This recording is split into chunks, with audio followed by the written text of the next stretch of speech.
Chapter 348. I will definitely complete this task. Vivian straightened her back, and her face turned red as she loudly shouted out like she was making a vow. Meng Qingwu's heart calmed down. Vivian had already completely immersed herself in her role. Chu Tian was prepared to train Vivian into Miracle Commerce's first spatial engineer. Because Meng Yingying could duplicate source spirits, she also had spatial abilities. Only because she wasn't strong enough, she couldn't participate in spatial operations and could only provide some basic support. Meng Qingwu was responsible for coordinating the resources and building a complete space warehouse in the shortest amount of time. How could Vivian not be excited? She had traveled tens of thousands of miles to come to southern Xia and even disregarded the danger of being punished by her clansmen. But now it seemed like it was all worth it. She was like a lost traveler who had suddenly found her goal. Vivian vowed that she would not disappoint Chu Tian's expectations. The elves did not have much interest in leaving their names in history, but they could not reject something that would benefit their descendants. Once this space warehouse was completed, the clansmen would be shocked. At that time, I will build a space warehouse in my tribe and let the elves experience the benefits of a space warehouse. At that time, who would dare to gossip about us?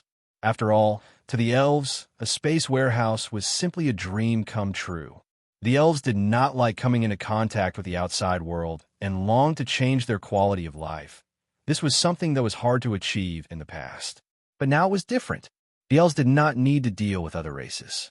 As long as they had a space warehouse and communication device, if they wanted to buy materials or daily necessities in the future, they just needed to make a call and place enough source stones in the space warehouse to receive the goods from the other side. How convenient! How beautiful! Not only would it not destroy the peaceful life the elves yearned for, it would also allow the elves to sell their specialties, and it would allow the rich resources of the outside world to flow into the elves, making the elves richer, stronger, and richer in life. Even the most old-fashioned elves would not reject this kind of good thing.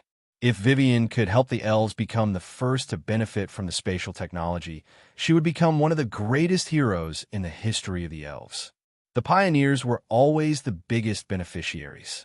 The elves dared to be the first to become rich and powerful before the other forces and kingdoms could react. Vivian did not want to go home anymore. Now, even if her father came, she would not leave. Vivian looked at Chu Tian as if she was looking at a god. I didn't expect you to even be able to create space. Is there anything in this world that you can't do? Although I don't deny that I'm strong, this source energy array isn't creating a space, it's just borrowing space. Chu Tian gave a laugh. Although the little elf's worship was very useful, Chu Tian still needed to spread the knowledge of spatial technology. I do have a way to create a space, but with the power of a third-level source energy array, it is far from reaching the goal of creating a space. I can only borrow the existing space. Borrow? What do you mean borrow? The space domain is incomparably profound. If you want to master it, it will not be something that can be mastered overnight. However, since I have the time, I will tell you a little about it. Chu Tian pointed at the source energy array on the ground and said, "This source energy array looks like it's creating a storage space on the surface, but it's not creating space at all. It's just capturing a subspace, and this subspace already existed." Chu Tian explained the basic understanding of space to the three of them. Originally, this world was like a giant bubble. When a great ancient world collapsed, the large bubble turned into countless small bubbles, and these small bubbles separated to form different planes. Each independent small bubble had countless smaller bubbles attached to it. There were very few small bubbles that could mature into a spatial structure. After these mature spaces were captured, they could be used to create various secret realms. However, most of the small bubbles, because they were very small, they could not fully develop the spatial laws, so they could not be used to store life energy as a subspace. The space warehouse was a technology that used subspace. This source energy array captured and stabilized the subspace, opening a passage to the subspace and using it to store things. So it's like this. The three of them were enlightened. Although it was only the most basic knowledge of space, it was still too advanced for the three of them. It was like they had touched a whole new world. Because the subspace itself exists, even if we close the source energy array, the things we store will not disappear. We could just open it when we need to take something out. Meng Qingwu gave a heartfelt sigh. This truly is a safe and perfect technology. Meng Qingwu had just found out that maintaining this subspace required a large amount of energy. The 4 energy pillars had been consumed by half in just a while. Although the cost of energy was low in this era, it couldn't be used like this. If the space warehouse collapsed when the energy disappeared, it would be too unsafe. If it was attacked or malfunctioned, wouldn't the things inside the space warehouse be lost? After understanding the theory, Meng Qingwu was completely relieved. Once this spatial technology was successfully developed, it would have a very wide range of uses. Chu Tian said, "This technology is very attractive, but there are still many problems that need to be solved." Meng Yingying was puzzled. "I think it's perfect. Why can't we use it immediately?" "There are 2 problems that need to be solved," Chu Tian explained. "First, there are hundreds of millions of subspaces floating in this world, and they are all different in size. If we use this formation to directly summon them, then it will be full of uncertainty. This time, we will capture this space, and the next time, we will capture another space. If we can't accurately identify the space, then this technique is meaningless. So it's like this. Then what about the second problem? The second problem is for the future. We need to avoid illegal summons, for example, our space warehouse being stolen by others. Although it is hard to do with technology and probability, we have to prepare ahead of time." Chu Tian had decided to develop spatial technology, so he had to do his best to make it perfect. This was because spatial technology couldn't compare to the previous technology. The previous technology could only be considered low-end technology. They could all be replaced by higher-level technology. Only spatial technology was high-end technology that couldn't be replaced. Spatial technology had limitless possibilities, and he had planned on personally using it. However, spatial technology was at the 3rd level, and Chu Tian still needed some time to break through to the true spirit realm. Adding in the importance of the elves in Miracle Commerce's plan, Chu Tian decided to give some low-end spatial technology to Vivian. This would be an important chip to win over the elves in the future. Vivian's cultivation wasn't weak. She had innate spatial energy, was the elven princess, and was a simple person. She also matched the goals of Miracle Commerce, so she met all the requirements. Chu Tian said to Vivian, "If you want to become a qualified spatial engineer, you must learn how to find subspaces, mark subspaces, and modify subspaces. From today onwards, I will start from 0 and only teach you the basics of spatial technology. Miracle Commerce's first space warehouse will be given to you." Vivian's face turned completely red. She felt like her blood was boiling. The continent's first spatial engineer. I'm going to become the continent's first spatial engineer. Vivian almost couldn't suppress her ecstasy and excitement, wanting to shout out, "Calm down, I have to calm down. I am now an important person of Miracle Commerce. Chu Tian definitely wouldn't want to give this important technology to an immature person." Chu Tian looked at the little elf who was about to suffer internal injuries and didn't know whether to laugh or cry. "All right, I'll continue talking about the basics of spatial technology. Learn as much as you can, and if you don't understand anything, you can find the young miss. Her source spirit is special, and her learning ability is 100 times faster than yours. If you don't understand, she will definitely understand." He didn't even finish speaking. A griffin knight suddenly rushed over to the Yun sect. "Greetings to the country guarding ruler, Cloud Dream Marquis. Urgent military report. His Majesty is asking the 2 of you to quickly head over." Meng Qingwu was a bit stunned. "What's going on?" The griffin knight had a serious expression. "The Warhound's fleet has been detected. I'm afraid the decisive battle is about to begin. They really know how to pick the right time." Chu Tian gloomily shook his head and said to the little elf with an apologetic look, "I'm sorry. I'll be busy for the next few days, so I'll have to slow down the teaching matter." Vivian's eyes were about to spit out flames. Damn, damn, damn. These disgusting and dirty spirit beasts. They could have come at any time, but they had to come at this princess' most important moment to cause trouble. Angering me to death. I must exterminate them all. Meng Qingwu looked at the angry little elf, and her heart slightly skipped a beat. She tried to persuade her, Southern Xia is about to go to war with the Warhound's kingdom. This battle will be very dangerous, and Central State will become the battlefield. You are an outsider and shouldn't get involved. Why don't you leave for a few days and come back after this matter is over? How can I do that? I've already joined Miracle Commerce. Vivian was most worried that the spirit beasts would cause trouble for Miracle Commerce. When she saw that Meng Qingwu was about to speak, she quickly cut her off and said, "Don't say any more. I must go with you to fight the spirit beasts. Actually, I, Vivian, have always hated the spirit beasts and can't wait to eliminate them all." Vivian strongly expressed that she wanted to participate in the battle. Chu Tian naturally couldn't ask for more. As for whether he would feel guilty, don't joke around.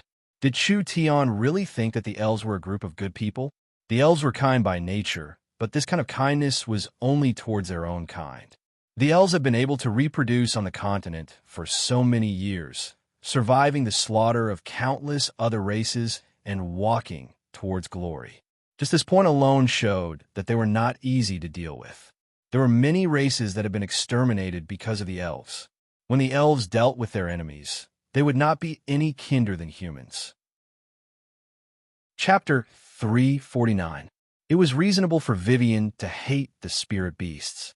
The spirit beasts and the elves could be considered mortal enemies. The elves had been the rulers of the continent for a long time, but the elves had a slow population growth and they did not have a strong heart, so they were chased by the aggressive spirit beasts. The two clans had a fierce battle. The elves had the absolute advantage at first, suppressing the spirit beasts and almost exterminating the spirit beasts. Only, the spirit beasts were cheap, but they had a strong reproductive ability and a fast metabolism. Every time they were defeated, they would recover in just a few decades. The two clans fought for thousands of years, and the elves' population became smaller and smaller. They were suppressed, and the situation became worse and worse. Finally, in a decisive battle, the spirit beast defeated the elves, causing the elves who once ruled the continent to fall from their divine altar. When the spirit beasts thought that they could replace the elves, another race suddenly joined the race's competition. This race was the human race. The humans' reproductive ability was only inferior to the spirit beasts. They were more intelligent, civilized, cunning, and fickle. The spirit beasts and humans had been evenly matched in the past few years, so there was no clear winner. The previous overlord, the elves, although they were a peak power in the long run, the elves no longer had the power or ability to rule the continent. How many elves had the spirit beasts killed? It was because of their history that the elves hated the spirit beasts. Vivian was familiar with this since she was young, and adding in the fact that the spirit beasts in the Forest of Chaos would steal and steal. In Vivian's eyes, the spirit beasts were the embodiment of evil. They were the pests of the continent, lowly and cruel creatures that should be exterminated. Although the elves did not have any good feelings towards the humans because there were always greedy human traffickers that came to kidnap elven girls, compared to the spirit beasts, the humans were considered good citizens. Central State's temporary king's residence. The Miracle Commerce people had all arrived. Princess Vivian was wearing a flower crown, and her clothes were made of leaves. She was barefooted, and her strange attire was very eye-catching among the humans. Dongfang Qian naturally noticed this as well. His eyes flickered slightly, but he didn't ask any questions.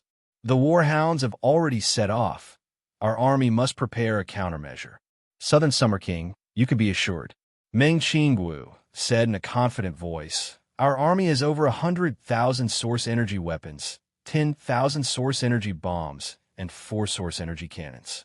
As long as we equip them with the Central State Fleet and intercept them on the water, it's hard to say who will win. The Cloud Dream Marquis words are wrong. The Warhounds have reached 600,000 soldiers, and they have come out in full force, clearly showing their intent to fight. Our Northern Legion has 300,000 soldiers, and all of them are made up of ground cavalry. If they're converted to naval forces, their combat power will be greatly reduced. The Central State Army of 100,000 was not the main force of the Southern Summer Country, so their battle strength could be ignored. When the two armies confront each other, our side is obviously the weaker side. There is no advantage in not fighting. That was true. In terms of military strength, Southern Xia was not their match. The Warhound were not good at fighting on the water, but wasn't Southern Xia not? A valiant cavalry unit had been turned into a navy. They had nowhere to display their martial prowess. They were like a wolf with its claws and teeth pulled out. Not to mention the Central State Army.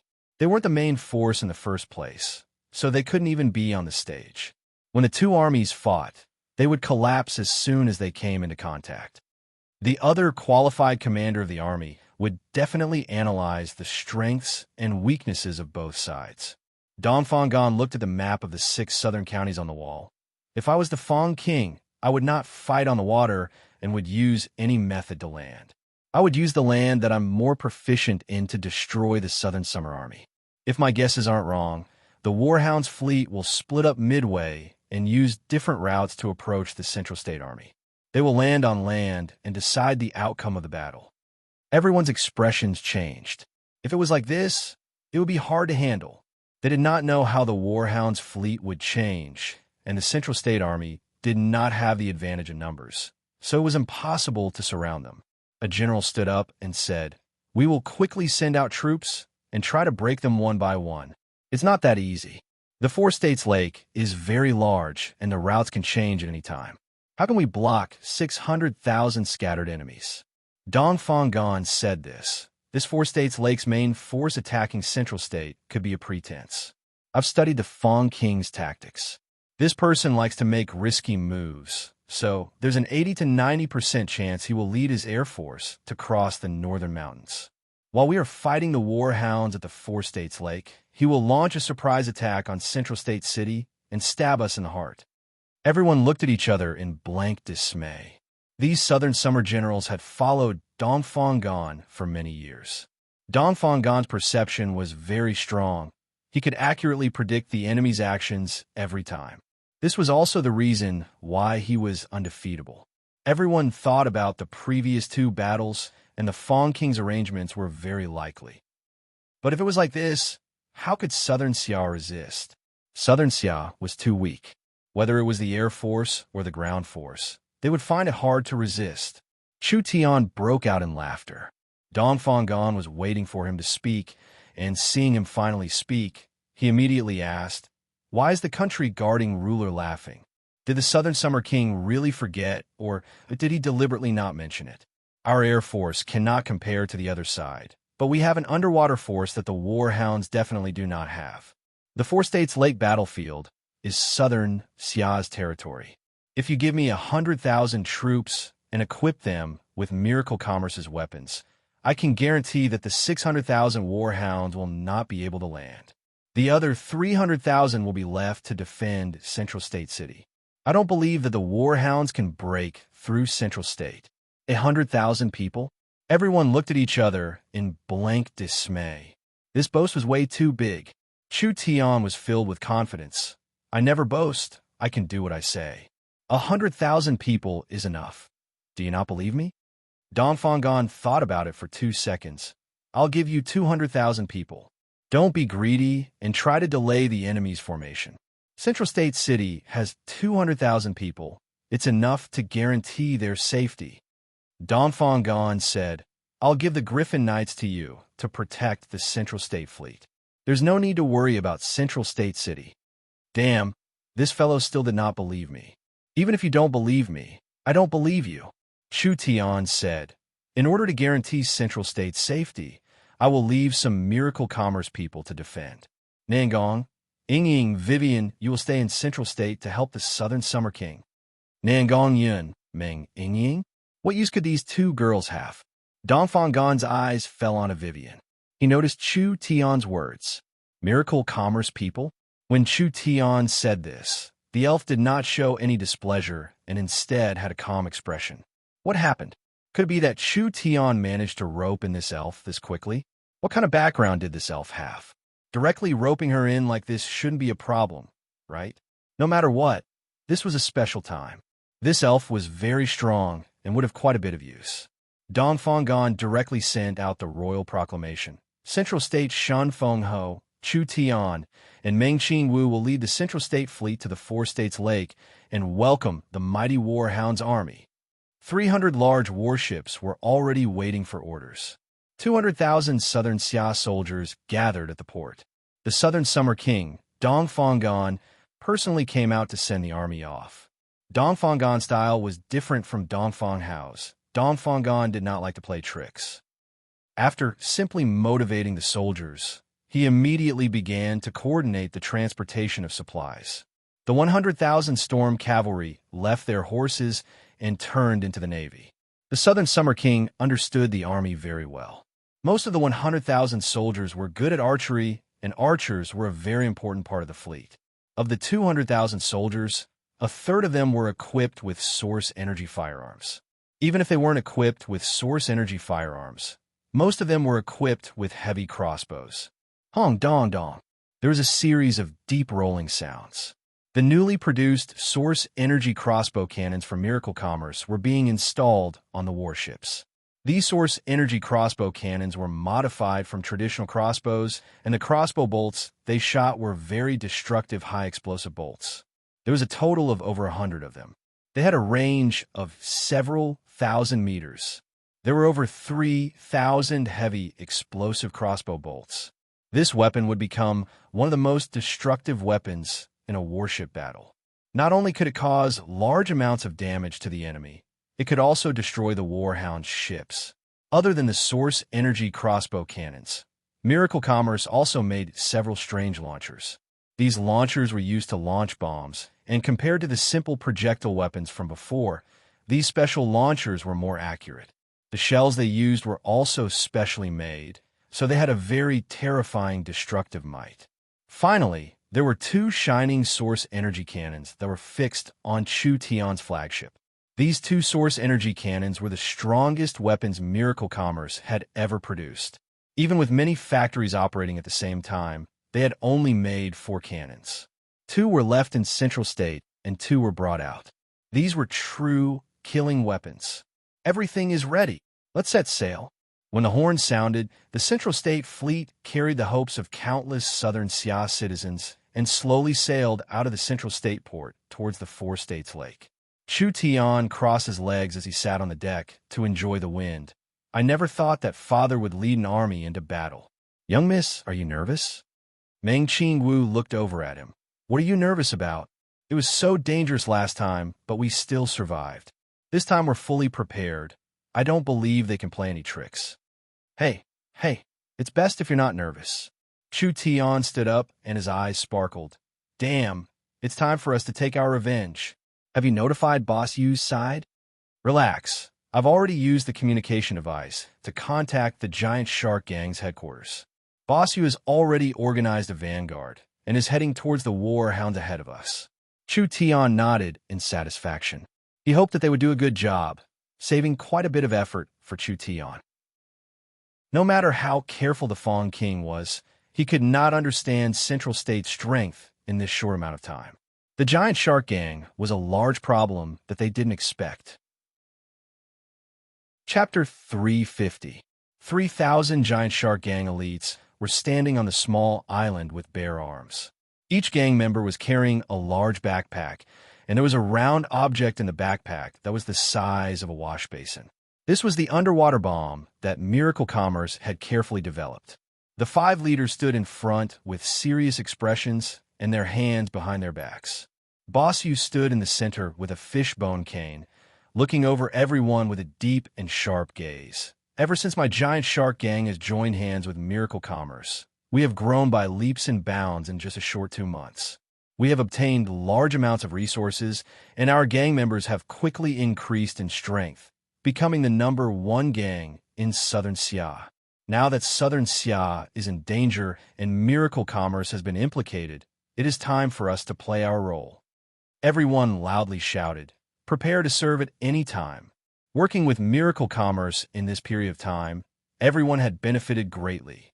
Everyone could feel the shocking potential of Miracle Commerce, and as long as they followed Miracle Commerce, Everyone could obtain an unimaginable future. One's loss, one's glory, one's glory. Southern Xia was a matter of life and death. Once Southern Xia fell, how would Miracle Commerce survive? Once Miracle Commerce fell, how would the giant shark gang survive? The war hounds were their common enemy. Everyone had the same thoughts and the same logic.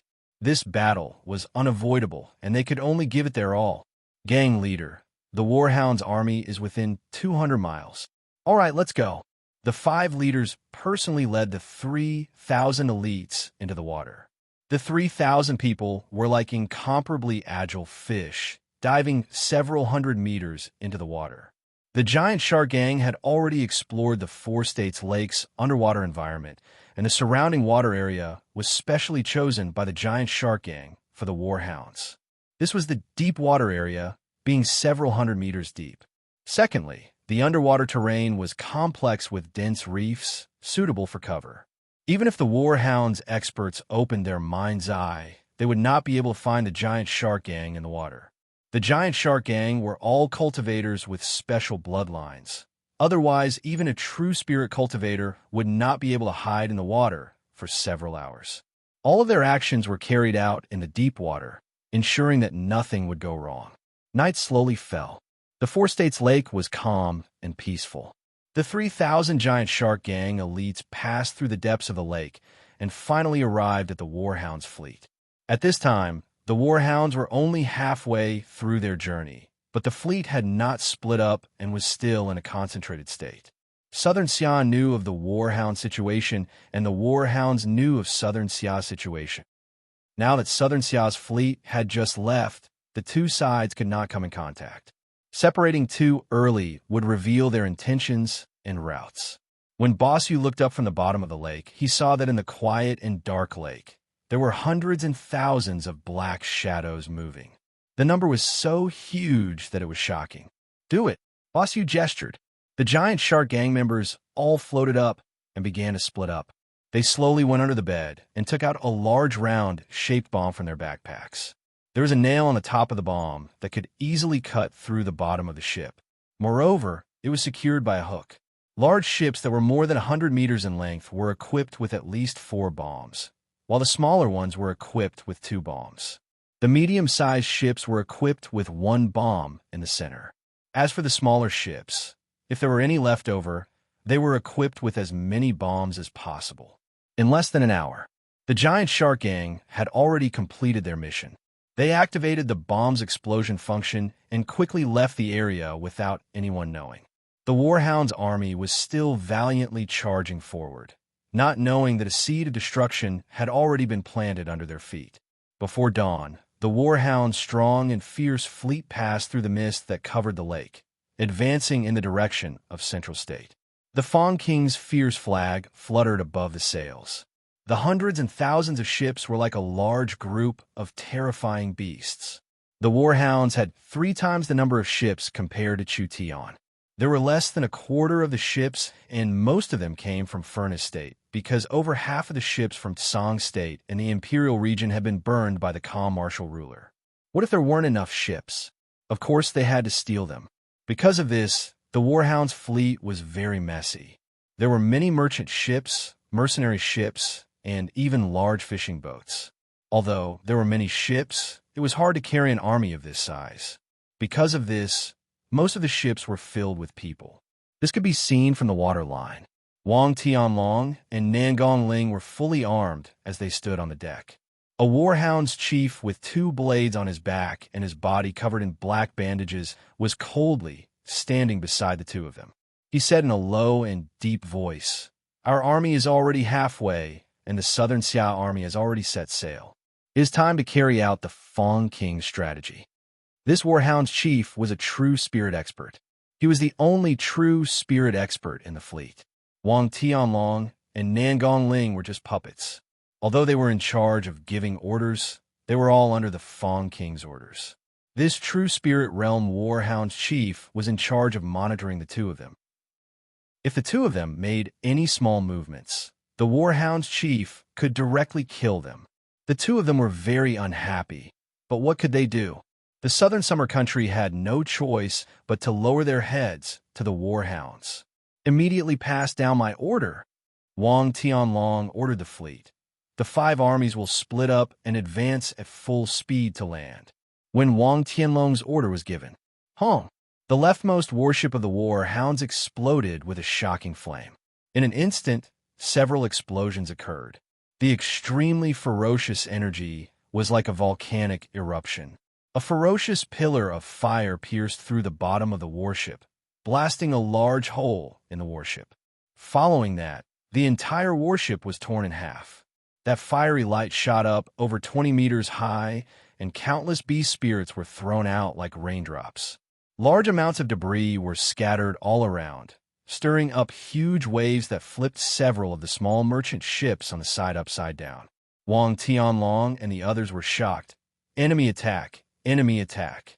No one could have imagined that they would encounter an enemy attack this quickly, but they couldn't find a single shadow. Where was the enemy? This explosion was just the beginning. Hong, hong, hong, hong. The surface of the 4 states lake released an unbelievable explosion as countless flames soared into the sky. The entire Warhound's fleet was blown to pieces, and most of the warships were destroyed by the explosion. Several 100,000 Warhound soldiers fell into the water, and the terrifying high temperature evaporated the water, instantly turning it into a large amount of mist that rose into the air, completely covering the area. The entire lake was filled with waves, and the lake water seemed like it was boiling. The surface of the lake, which had been calm just a moment ago, abruptly exploded into a shocking tsunami. There was an entire 1,000 to 2,000 explosions, and each bomb was carefully made by Miracle Commerce. When a large amount of refined crystal oil was detonated, it created an extremely high temperature and shockwave. The Warhound spirit beasts were not prepared at all, and with such a fierce bombardment, it was hard to imagine the casualties caused. At least 100,000 Warhound spirit beasts were killed in the explosions. The entire Warhound's fleet instantly collapsed. When Wang Tianlong fell into the water, he felt that the surrounding lake water was boiling violently. In such a short period of time, such a high intensity of energy had been released. The entire lake was boiling, and a large amount of water vapor soared into the sky, covering an area of dozens of kilometers. Countless spirit beasts miserably cried out as they struggled in the boiling water. Large amounts of corpses were cooked rotten, releasing a nauseating smell. They couldn't see anything, and the fleet had completely collapsed. All orders were useless. What is going on here? Why did the warships all explode? Wang Tianlong could not believe what was happening in front of him, no matter what. The majestic army that swept through the world had turned into drowned chickens in an instant. The warships were all destroyed, and the southern Xia army was nowhere to be seen. How could Wang Tianlong not go crazy with rage? The Warhounds never thought that they would be attacked by Miracle Commerce ahead of time, because they had been observing the situation in the central state port, and Chu Tian had sent the Giant Shark Gang's elites. The Giant Shark Gang's headquarters was in the center of the 4 states lake, so the Giant Shark Gang directly attacked from their headquarters. Naturally, they would have an unexpected effect. When the Warhound's fleet suffered a serious setback, Chu Tian saw the flames in the distance and revealed a satisfied smile. Have the fleet set up an iron lock formation. The 200 ships were divided into 2 rows. The first row was placed horizontally with a wide deck filled with archers holding bows and guns, all aiming forward. There were a few ships that had crossbow cannons and launchers. The second row of ships was in a charge formation, standing vertically between the ships in front. It seemed like as long as the order was given, these ships would immediately charge forward. Quang dang dang. At this time, incomparably thick, fine iron chains connected the ships together, making them as stable as Mount Tai and as firm as a rock. Chu Tian was sitting on the flagship, leisurely waiting for something. Shun Fengho landed in front of him and asked with a puzzled expression, "Why did you give the order to stop advancing? Other than that, this iron lock formation can stabilize the fleet, but it greatly restricts the fleet's flexibility. Once the enemy launches a sneak attack, we won't be able to react in time. What's the rush?"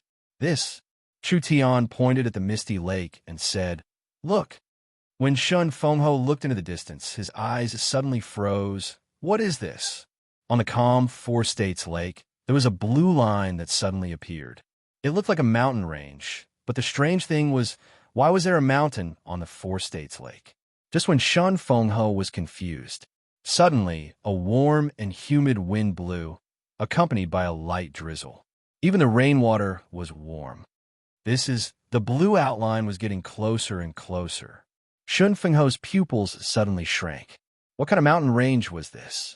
This was clearly a tsunami that was over 100 meters tall. Be careful! The water covered the sky and earth as it swept over.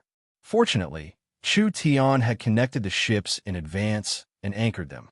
Although this huge tsunami was very fierce, it did not cause too much damage to the ships of southern Xia. Meng Qingwu and Chen Bingyu were both soaked. These two beauties with the best figures in miracle commerce were wet in front of Chu Tian. Their voluptuous bodies were naturally revealed, giving Chu Tian a feast for his eyes. Meng Qingwu looked at everything that was happening in front of her in shock and muttered to herself, "This is too exaggerated." Chapter 351. The Four States Lake was filled with waves, just like a storm.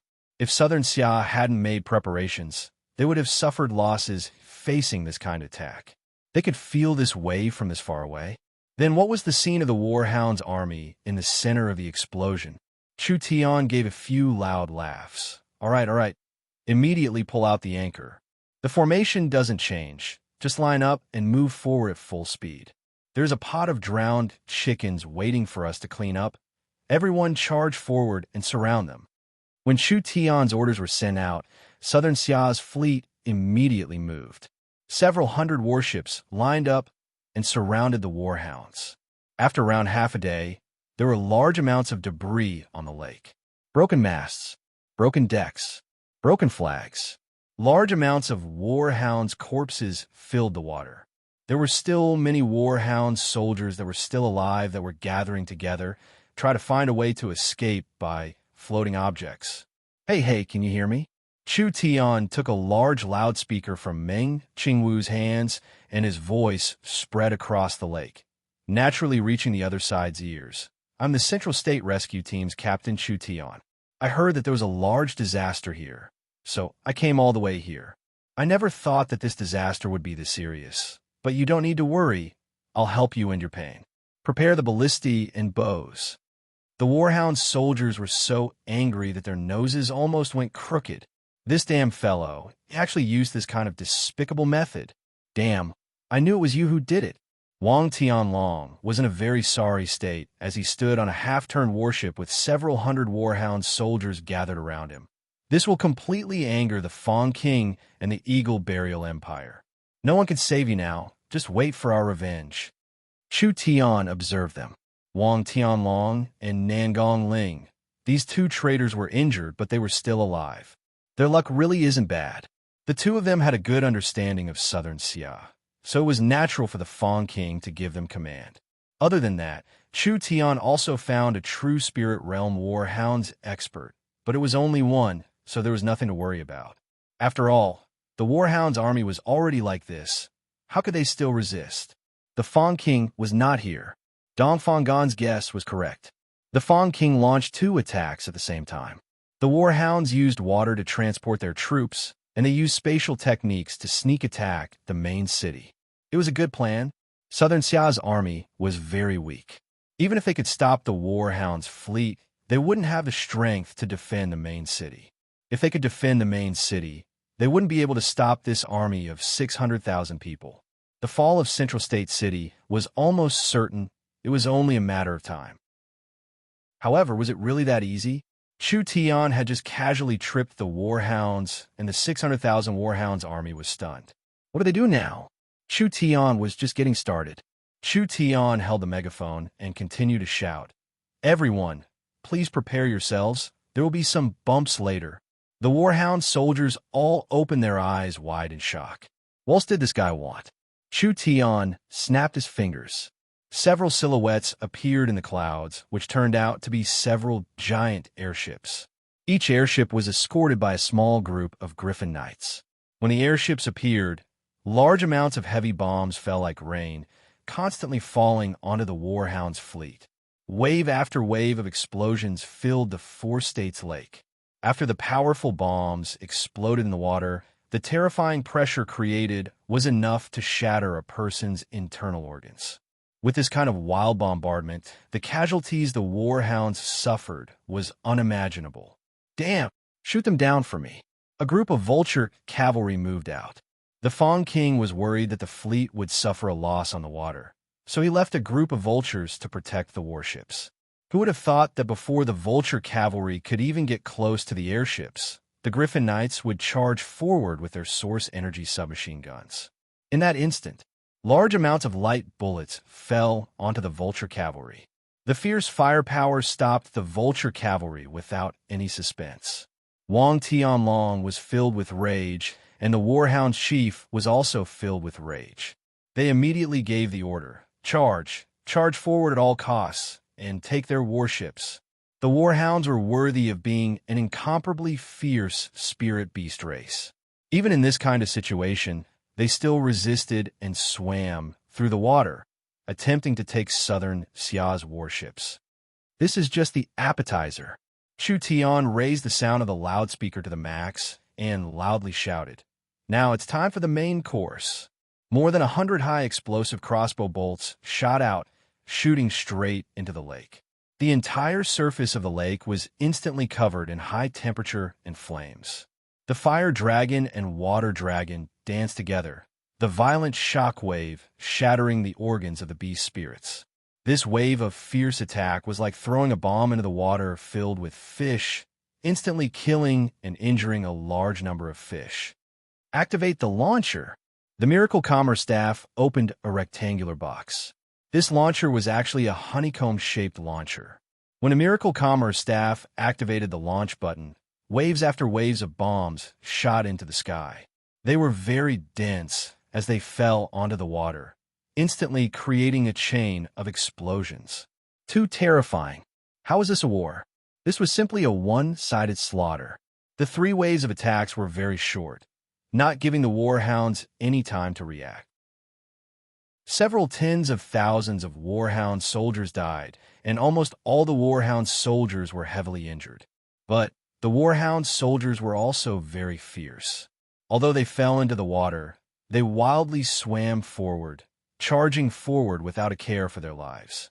They used their spirit energy to block the attacks, not caring about the cost to steal the ships. The Warhounds were much stronger than the southern summer country. There were many peak awakened soul cultivators among these Warhound soldiers. This was a very dangerous fight for these trapped beasts, so they could not be careless. They were getting closer and closer. Fire! The southern Xia archers began to attack. Light bullets and arrows continued to fall into the water, slaughtering the spirit beasts in the water. The Warhounds were already in a sorry state. How could they withstand this kind of fierce and concentrated attack? The number of casualties kept increasing, and the blood of the Warhounds turned the surface of the lake murky. At this time, Roar, a Warhound's expert, jumped out of the water. It was the true Spirit Realm chief accompanying the army. He was holding a long blade in each hand as he slashed out at the warship in front of him. When that resplendent blade light slashed out, the surface of the lake was split apart. It was separated by over 100 meters as it slammed into the warship. The immense power stirred up the entire fleet. The entire warship was split into 3 pieces. Everyone's expressions changed. This warship was several dozen meters long, and it was even larger than a tall building. The warship itself was incomparably sturdy, but there was actually a person that could split it apart. This kind of strength was enough to shock people, truly worthy of being a Warhound's expert. Kill. The Warhound's warriors do not fear death. The Warhound's chief roared out in a hysterical voice, "Fight it out with them." The Warhounds suffered heavy casualties, but the more desperate the situation was, the fiercer the spirit beasts would be.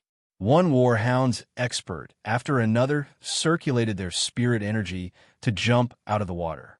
They stepped on the debris floating on the surface of the lake, running like they were riding on the waves. They were like a group of water spiders as they approached the southern Xia warships. An injured beast was the most dangerous. These people were already prepared to perish together with the southern Xia people. Over half of the 600,000 warhound soldiers had been eaten by the fish.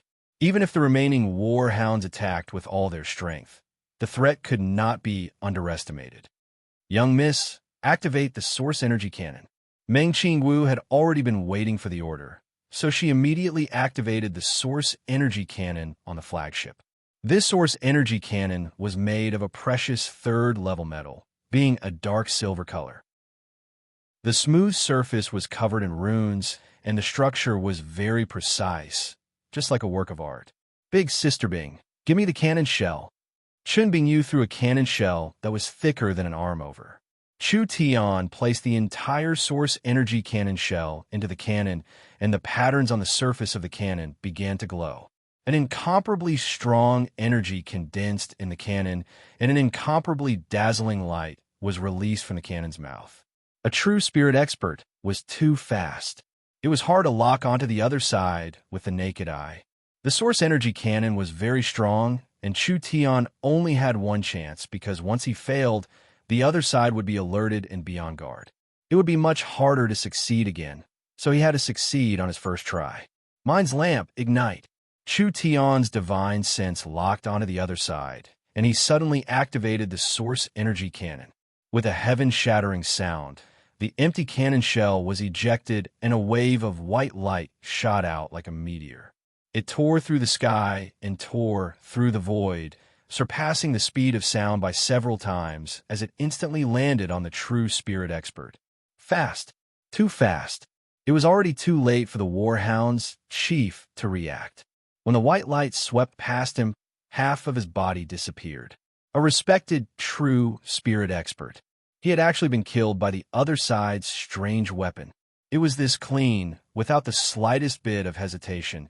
It simply made people's hairs stand on end. It wasn't just the warhounds that were stunned. Even the southern Xia soldiers found this hard to believe. This kind of small kingdom did not have many true spirit experts, and each true spirit expert was no different from a spiritual god in their eyes. This kind of incomparably strong existence actually died to a weapon that Chu Tian had made in less than half a month. Chun Bingyu handed over another cannonball. Chu Tian placed the energy cannonball into the cannon and did not give the warhounds any time to prepare. He immediately aimed the cannon at the lake and fired it again. The cannon released an intense flame, and another large energy wave shot out. Dong! That terrifying temperature of several 100,000 degrees instantly evaporated a large part of the lake. The terrifying energy wave caused a second explosion, and several hundred warhound soldiers lost their lives in the explosion. This time, even the fiercest soldier would collapse. In the eyes of the warhound soldiers, Chu Tian was not a person at all. He was a demon, a terrifying war demon, a cruel, killing demon. Chapter 352. The general situation had been decided. The warhound army was completely defeated.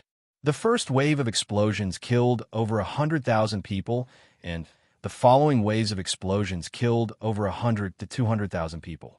The large-scale shooting arrows and continuous explosions killed over 100,000 people.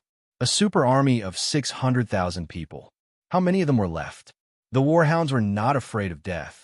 But in this situation, they did not have any chance of winning at all. They did not even have a foothold. The unprecedented source energy cannons had completely destroyed the morale and confidence of the warhounds. They had lost. They had completely lost. It's about time. Chu Tian felt that there would not be any more changes. Release the chains and charge forward with all your strength. Don't take any prisoners, kill them all. Chu Tian's cold voice was like the shadow of a death god that shrouded the hearts of the warhounds. Was Chu Tian a bloodthirsty person? Of course not. But Chu Tian was not soft-hearted. The battle strength of these warhound soldiers was more than 2 streets above southern Xia's main force. If they were allowed to live, they would only cause trouble for southern Xia. If they killed all 600,000 people at once, the Warhound's planes would not be able to recover for 5 years, and they would not be able to invade the south again. Stop killing with killing. They could only do this. After all, Chu Tian was a human. The Southern Xiao warships released the chains, and the warships began to move forward at the same time. Source energy bullets and powerful arrows filled the sky, harvesting the lives of the Warhound soldiers. When a battle reached this point, even if they had several true spirit experts, it would be useless. The 600,000 Warhounds army was destined to be completely annihilated on the Four States Lake. We're retreating. Wang Tianlong knew that there was no hope for this battle. The large amounts of arrows and bullets wildly raining down made Wang Tianlong's heart turn cold. He could only pull Nangong Ling and retreat. The Warhound were backed by the Eagle Burial Kingdom, so even if they lost all their soldiers, as long as the Eagle Burial Kingdom was here, Southern Summer would not dare attack the Imperial region. Where there was life, there was hope. Chu Tian revealed a cold smile, seeing this. Want to escape? How could it be that easy? Whether it was the front line of defense or the fall of Royal City, Wang Tianlong had played an important role. Chu Tian hated traitors the most in his life. Moreover, this fellow had brought him and Miracle Commerce so much trouble and harm. I'll leave Nangong Ling to you. Leave Wang Tianlong to me. Chu Tian, Shan Fengho, and Chen Bingyu all jumped down from the warship at the same time. Chu Tian stepped on the floating planks of the water and shot forward like a meteor towards Wang Tianlong. He pulled out the netherworld sword from his back, and the blade that was as smooth as a mirror was instantly ignited with flames. Flickering flame slash, a burning and resplendent sword light arrived in an instant. When Wang Tianlong felt the sharp sword qi coming straight at his back, he leaped forward, turned around in the air, and stabbed out with his spear. The instant the spear light and the sword qi collided, the pressure caused the surrounding lake water to explode. Countless water droplets fell. The two of them landed on different floating objects, facing each other several meters apart. Wang Tianlong's face turned terrifying. He never thought that not only would Chu Tian return alive from Imperial City, he would also make such large progress. He was now a late awakened soul cultivator. Chu Tian raised his sword and pointed it at him. What goes around comes around. Didn't you feel good chasing father around Wang Yu? Now it's time to pay the interest. With just you, don't think that you can compete with me just because your cultivation base has increased a bit. Wang Tianlong raised the spear in his hand, and the spirit energy around him began to ripple. You don't have those corpses by your side. Do you think you can still defeat me? Die. Wang Tianlong stabbed out with the spear in both hands.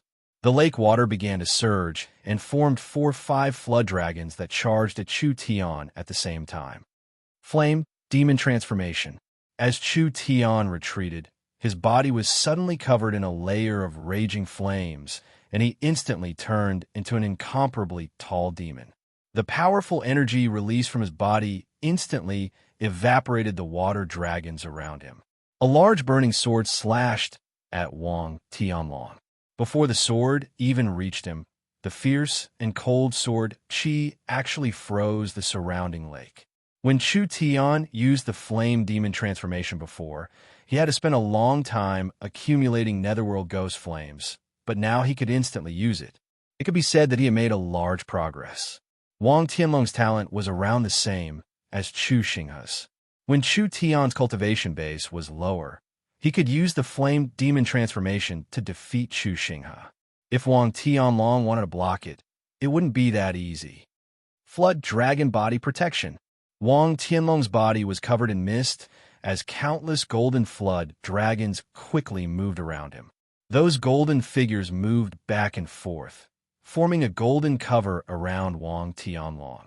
Chu Tian's sword slashed at Wang Tianlong, and the surrounding lake water evaporated, but Wang Tianlong's body wasn't injured at all. You can't break my defense. Wang Tianlong roared as he stabbed out with his spear. The flame demon's body was pierced through. Break for me. The flame demon's body was shattered by the violent strength.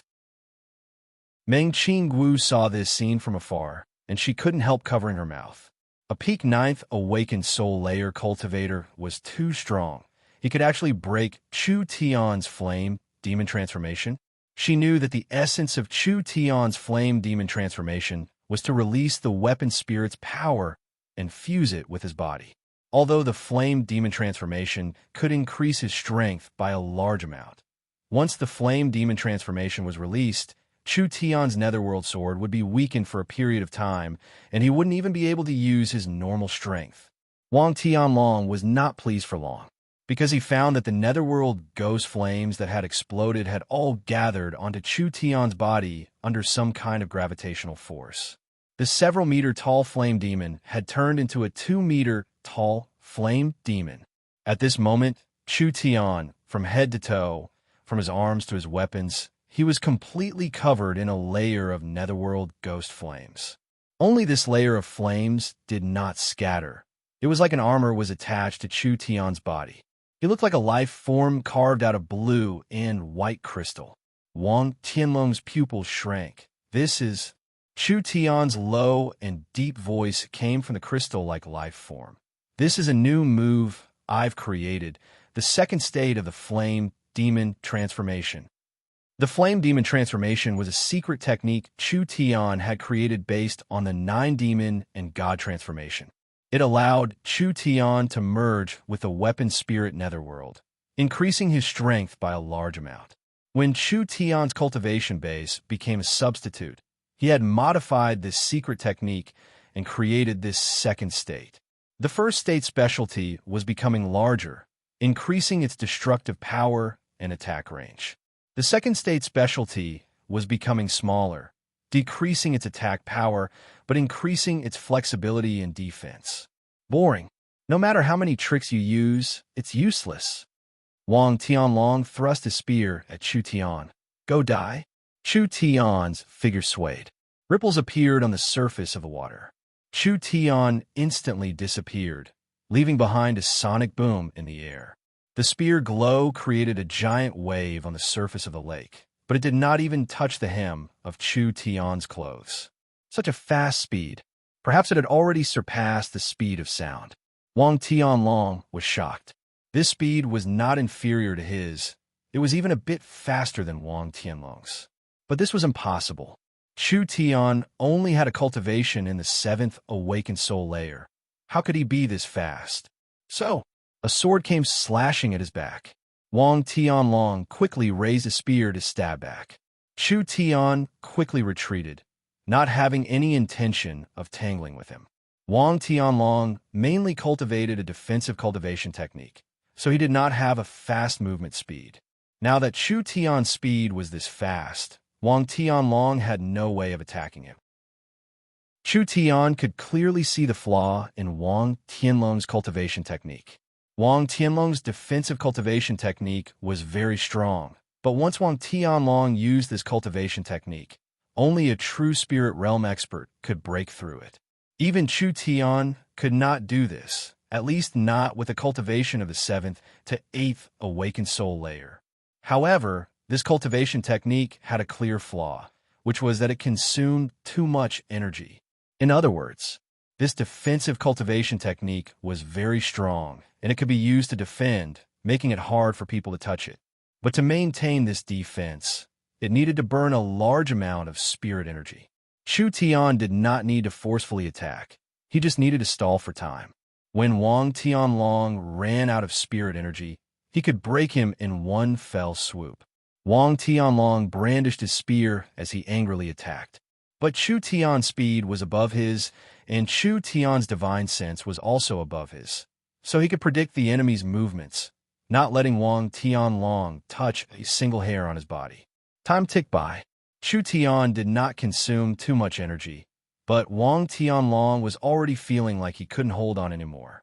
This defensive cultivation technique was different from the Starlight Immortal Body. Before the Starlight Immortal Body was attacked, it did not consume any energy, but Wang Tianlong's cultivation technique consumed a lot of energy.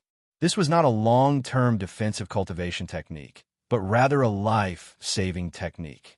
Damn, he couldn't keep fighting. The current battle situation was very disadvantageous to Wang Tianlong. If he kept fighting, even if he wasn't defeated by Chu Tian, he would still be surrounded by the Southern Summer King's army. "I'll take your dog head another day." Wang Tianlong angrily said this sentence and was about to escape. However, how could he lose it so easily?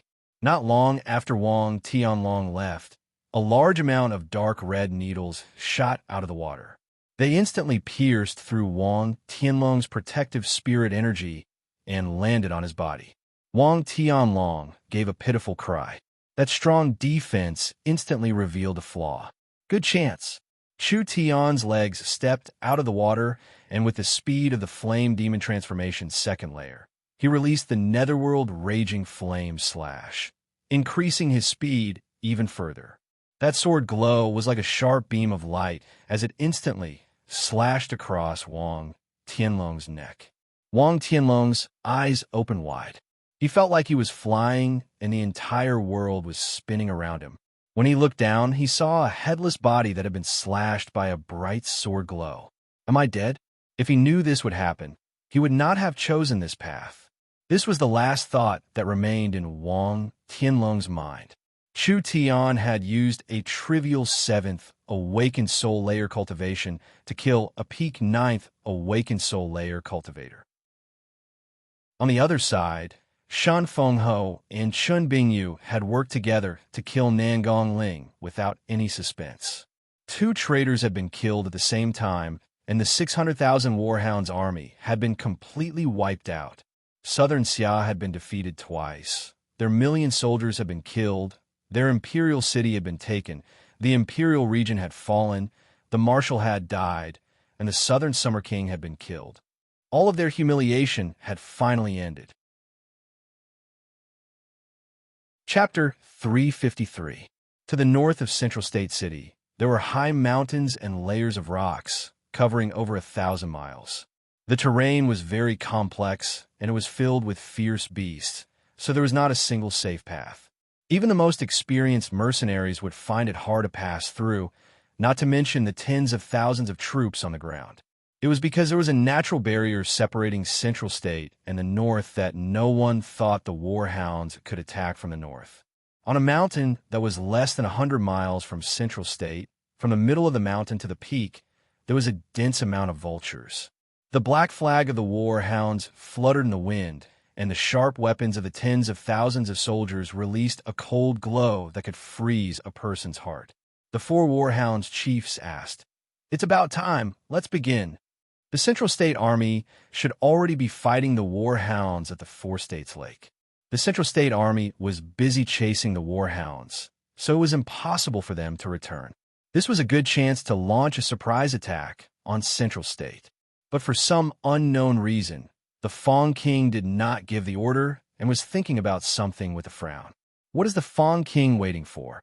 As long as we take Central State, the Southern Summer Country will belong to the Warhounds, and we will have 200 million slaves. The Fong King looked in the direction of Central State City. Central State has already sent half of their troops to the Four States Lake. This means that the other side's commander has already calculated our deployment. I'm afraid Central State City has already prepared for a surprise attack. So what if they calculated it? The other side is Dongfanggan. If it was that easy to plot against, how could he defend the Southern Summer Country for several decades? This person is hard to defeat with military tactics, so we can only use absolute strength. The Warhound chiefs were not surprised, and they didn't care at all. This is a good chance for us. They want to take care of both sides, but they will lose both sides. The Southern Xia army is weak, with 30,000 vultures carrying 40,000 elites. There will be a total of 70,000-80,000 people descending from the sky. The Warhounds have more than enough strength to fight 1 against 3. After we destroy the morale of Central State City, the army will come ashore and take over the city, pacifying the Southern Summer Country in one fell swoop. The confidence of the chiefs did not come from nowhere. The difference in strength between the Warhounds and the Southern Summer Country was too large. The Warhounds were fierce by nature, so even if they fought 1 against 3, the Warhound warriors would have a high chance of winning. Not to mention the fact that the Warhounds elites and the True Spirit Realm chiefs, led by the Fong King, were participating. So what if Central Continent had 200,000 soldiers? They were all cavalry from the north, unable to form a strong enough defensive force. Ever since Central State was established, it was located in the center of southern Xia, with no danger in all directions. This could not be compared to Imperial City that had been under the threat of the warhounds for several hundred years. There was no other choice. He could only fight with all his might. The Fawn King decided to take a risk this time. He personally rode on a vulture beast king and rose into the sky. The order was quickly passed down. 30,000 vultures entered battle mode. Each vulture beast carried 2 or 3 elite warriors as they continued to rise from this lonely peak. Attack! 30,000 majestic vultures were like a large black cloud as they swept towards Central Continent City. At this moment, Central State City had already finished its defensive preparations. All the citizens of the city had been evacuated to their homes, and the Southern Xia army was spread out on the streets, ready to attack at any time. Clang, clang. An ear-piercing alarm bell rang. Dongfang Qian took the king's sword and personally went to the command platform to supervise the battle. The enemy is attacking from the north. Their numbers are estimated to be around 30,000. Archery unit, prepare to meet them. True enough, the Eagle Burial Kingdom sent more reinforcements. This number was double what Dongfang Qian had imagined, but it wasn't to the point of being impossible to deal with. Under Dongfang Qian's command, 10,000 archers shot out. The arrows were like locusts as they flew out of Central State City. Each arrow was infused with powerful spirit energy, flying over 1,000 meters and reaching a killing range of around 500 meters. The Fawn King was also an experienced commander, so he had expected Central State to resist. When he heard the sounds of bowstrings being released, the Fawn King raised his hand and the entire army changed directions. They passed through the dense rain of arrows and charged at Central State City once again. The first wave of arrows was the strongest, whether it was in terms of uniformity or strength, but the second wave was clearly weaker. The Vulture Knights charged down at full speed, charging through the rain of arrows. Passing through the roofs of Central State City, large amounts of Warhounds elites jumped off the vultures with scimitars, falling into Central State City like rain. The 30,000 Vulture Knights were a very strong battle strength. Without Southern Xia's aerial forces, it was enough to easily defeat 100,000 storm cavalry. Not to mention there were 40,000 airborne soldiers. These soldiers that jumped down from the vultures were all very strong existences. Although they did not have any air-to-air power, the scale and quantity could not be compared to the past. Dongfang Gan's formation was airtight, and the Warhound's vulture cavalry were thrown into a pit of fire, instantly suffering an unbelievable number of casualties. The several Warhound's chiefs were stunned seeing this. What was going on? Since when did these humans have so many strange weapons in their hands? The Fawn King's eyes began to heat up.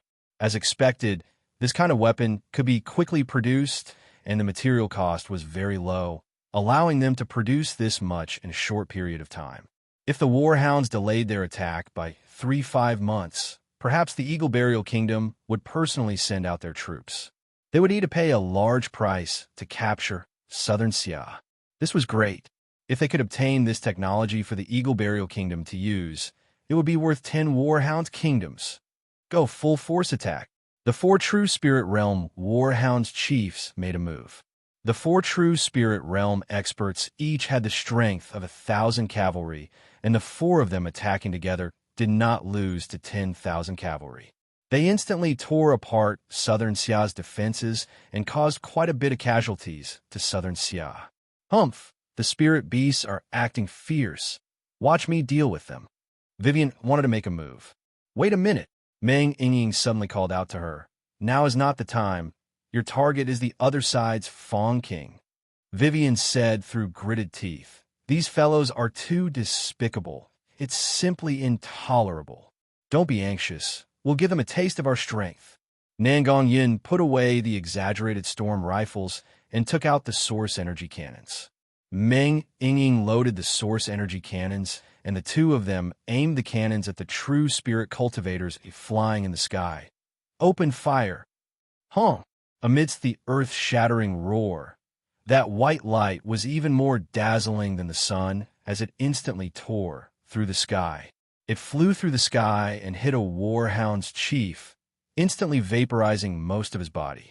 That white shockwave did not decrease as it flew through the sky, destroying several vulture knights in a straight line. This was the might of the source energy cannons? Dong Fangan was completely shocked.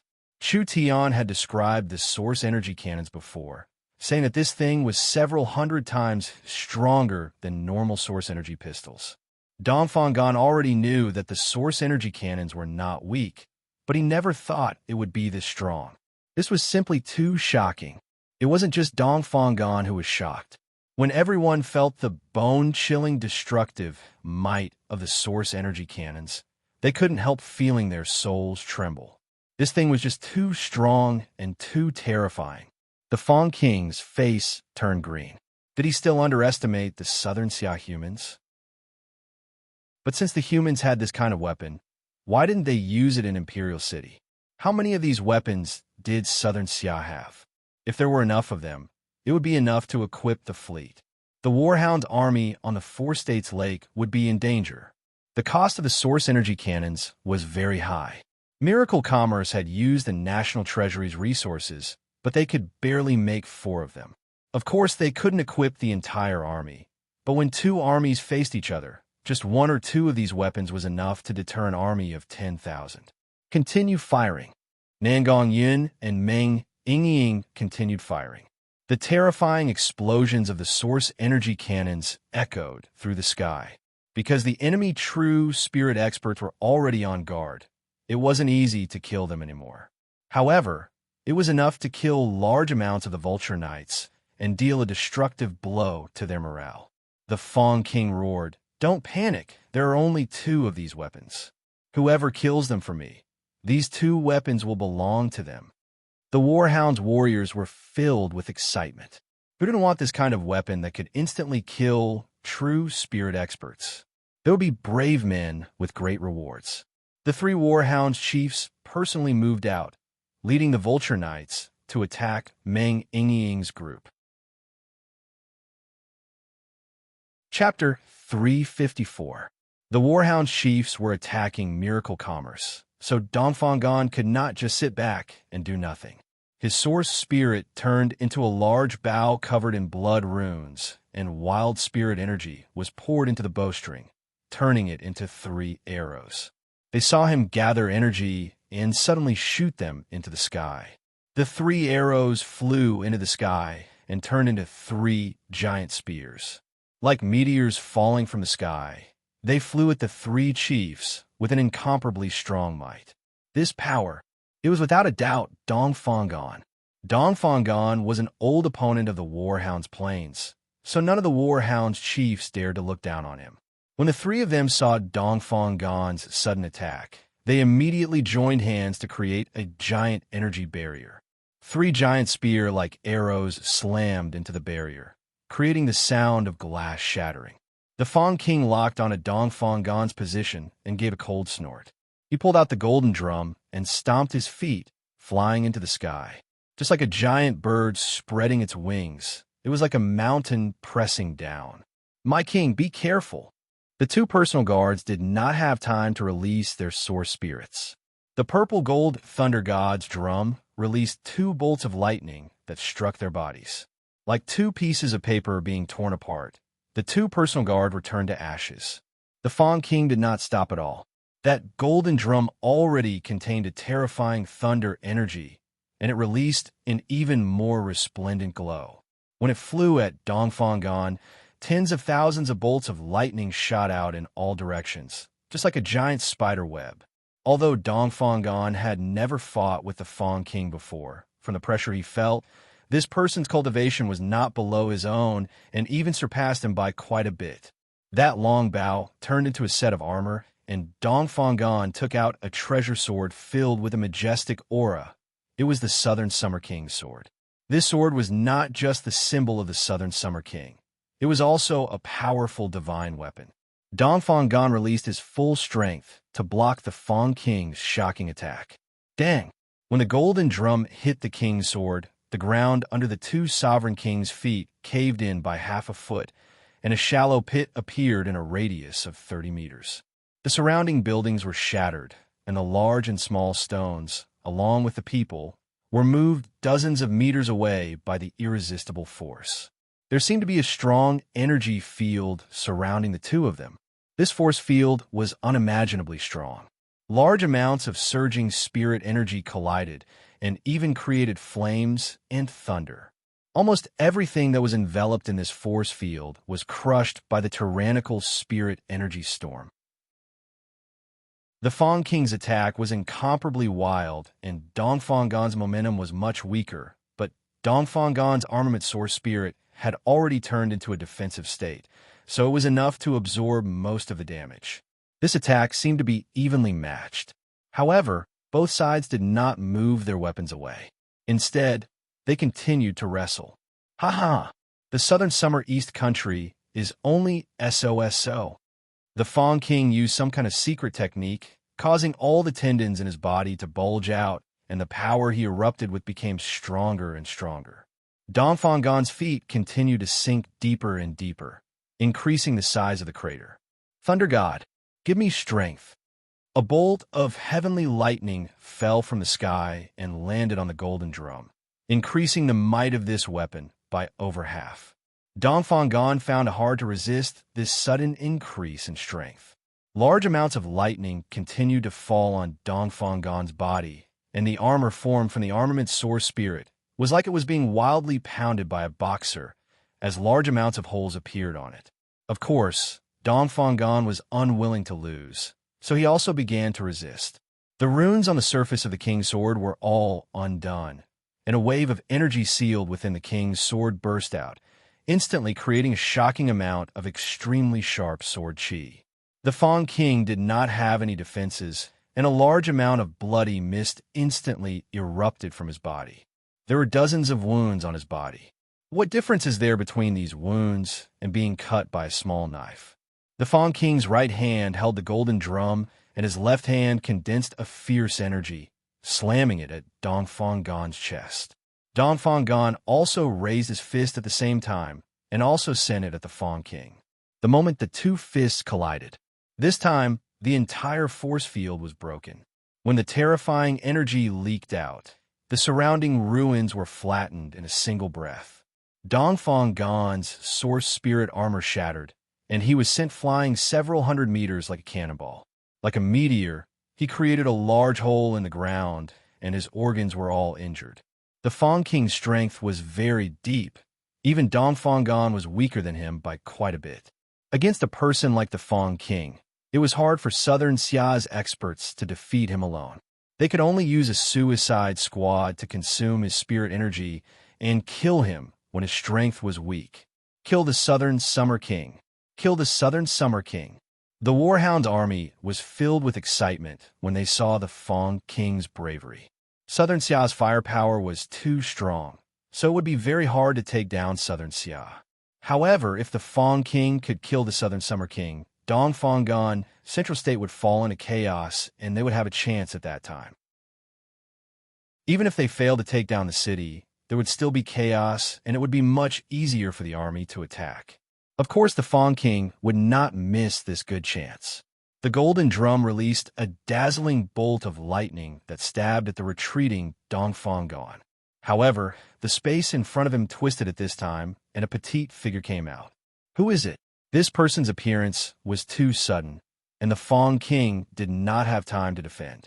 A beautiful, white, jade-like hand grabbed the Fang King's golden drum that was flickering with thunder and lightning. That surging spirit energy was released, instantly causing the Fang King to feel his body tremble as he retreated several meters.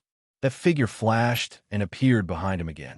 A sparkling and translucent dagger slashed through the air, cutting a hole in the air like a piece of cloth. This is bad. The Fang King stepped into it and was instantly surrounded by the spatial energy. He did not have time to escape, and when he came back to his senses, he was already over 100 miles away, standing in the air above a forest. Damn, what was going on here? Southern Xia, still had hidden experts? But even if Southern Xia had hidden experts, it didn't make sense for them to be this strong. The Fawn King had never seen a person that could force him back with pure spirit energy. Even in the Eagle Burial Kingdom, there weren't many experts that could do this. Not to mention that this person's spirit energy attribute was very special. It was actually the rarely seen spatial attribute. The Fawn King was caught off guard, so he was taken away from Central State. "Who are you?" When the Fawn King saw the unknown expert appear, he couldn't help but be stunned. She was a short girl around 4 meters tall, barefooted, and had a pair of crystal-clear ankles that were as spotless as jade. She wore a crown of flowers on her head, and her face was young and tender. This was clearly a young elf. Why are the elves getting involved in this mess? The Fawn King could not understand this no matter how much he thought about it. The Southern Summer Country did not have any background. There was no doubt about this, otherwise the Eagle Burial Kingdom would know about it. The elves would not help a human country for no reason. This was not the style of the elves since ancient times. Vivian already couldn't hold it in.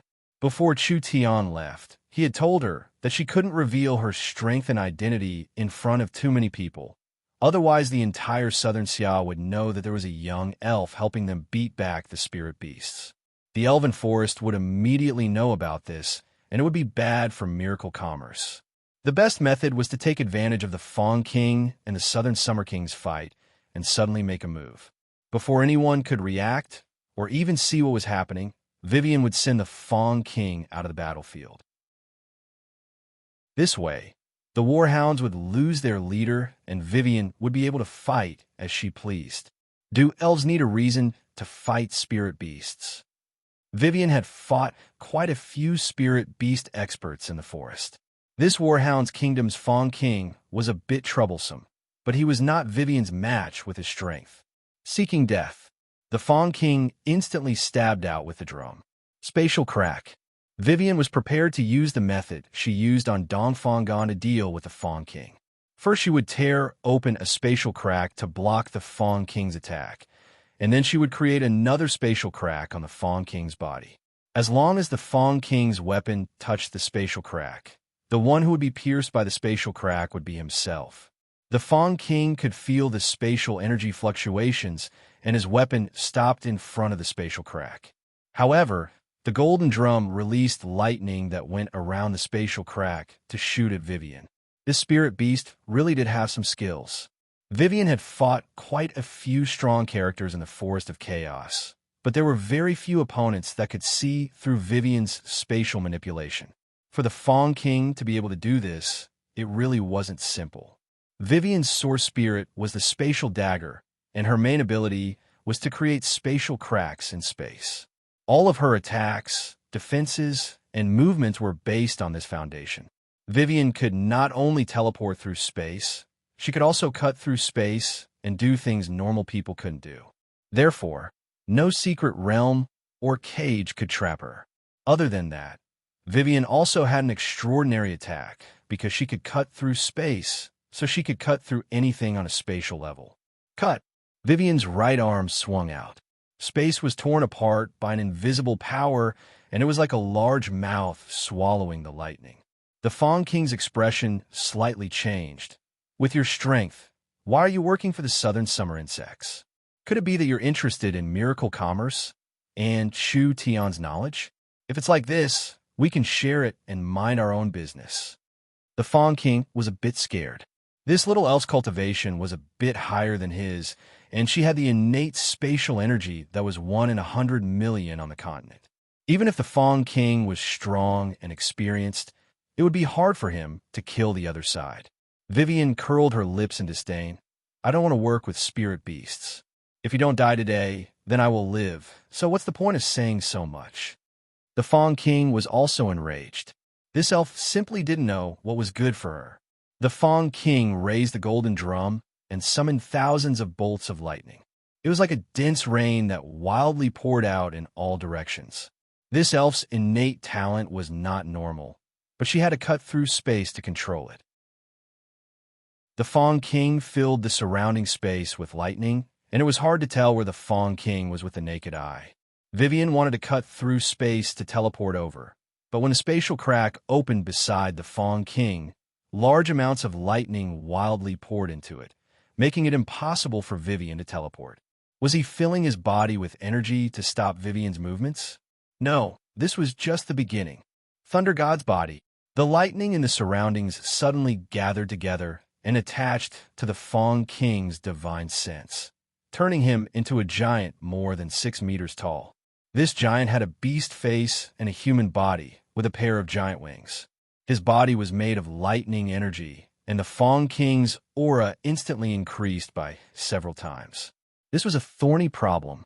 Everyone knew that the spatial attribute was one of the strongest attributes, but they didn't know that the stronger the power, the more restrictions there were. When Vivian controlled space, she was mainly affected by 2 factors. The first was the distance. The further the space, the lower the accuracy. For example, if Vivian wanted to use space to cut through a person 10 meters away, she could easily do it. But it would be a bit difficult to make it 100 meters away, and it would be very difficult to make it 1,000 meters away. This was because controlling space depended on one's divine sense. The further the distance, the weaker the divine sense, the more inaccurate the location. The second was the stability of space. The stability of space also affected the accuracy. This space was stable most of the time, but when the space was filled with powerful energy, the space would become unstable due to the energy fluctuations. If Vivian's strength was not enough to overcome the interference of the energy, it would be very hard for her attacks to hit the other side. The Fawn King continued to release high-intensity energy into the surrounding space to affect the stability of space and obstruct Vivian's control of space. He also used the energy waves to interfere with divine sense, making it hard for Vivian to locate him. Damn, she never thought that this fellow would know so much.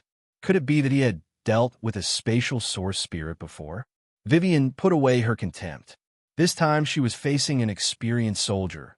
If she wasn't careful, it would be hard to say who would win. Although Vivian could easily escape with her innate spatial energy, she had failed the first important task Chu Tian had given her. How could she have the face to go back? Chapter 355. Then she could only try the cultivation technique Chu Tian taught her. Vivian had innate spatial energy, but because she hadn't found a suitable cultivation technique, she could only rely on her source spirit's ability to cut through space to fight, so her fighting style was quite simple. As for spatial rending teleportation and spatial cutting, these 2 abilities were built on the foundation of cutting through space.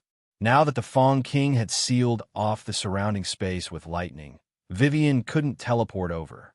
She had also used her energy to create spatial fluctuations, and Vivian's spatial cutting couldn't hit the Fawn King, so there was nothing she could do. After all, Vivian's defenses were weak, and she couldn't block this kind of powerful energy. If the Fawn King wanted to run now, Vivian couldn't do anything. But it seemed like the Fawn King didn't plan on running, as he raised a giant lightning spike to attack Vivian.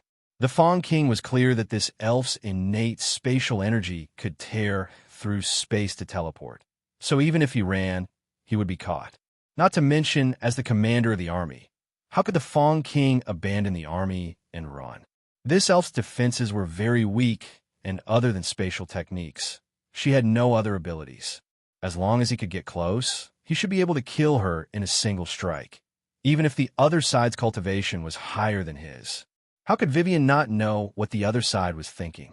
Humph, this dirty spirit beast wants to kill me.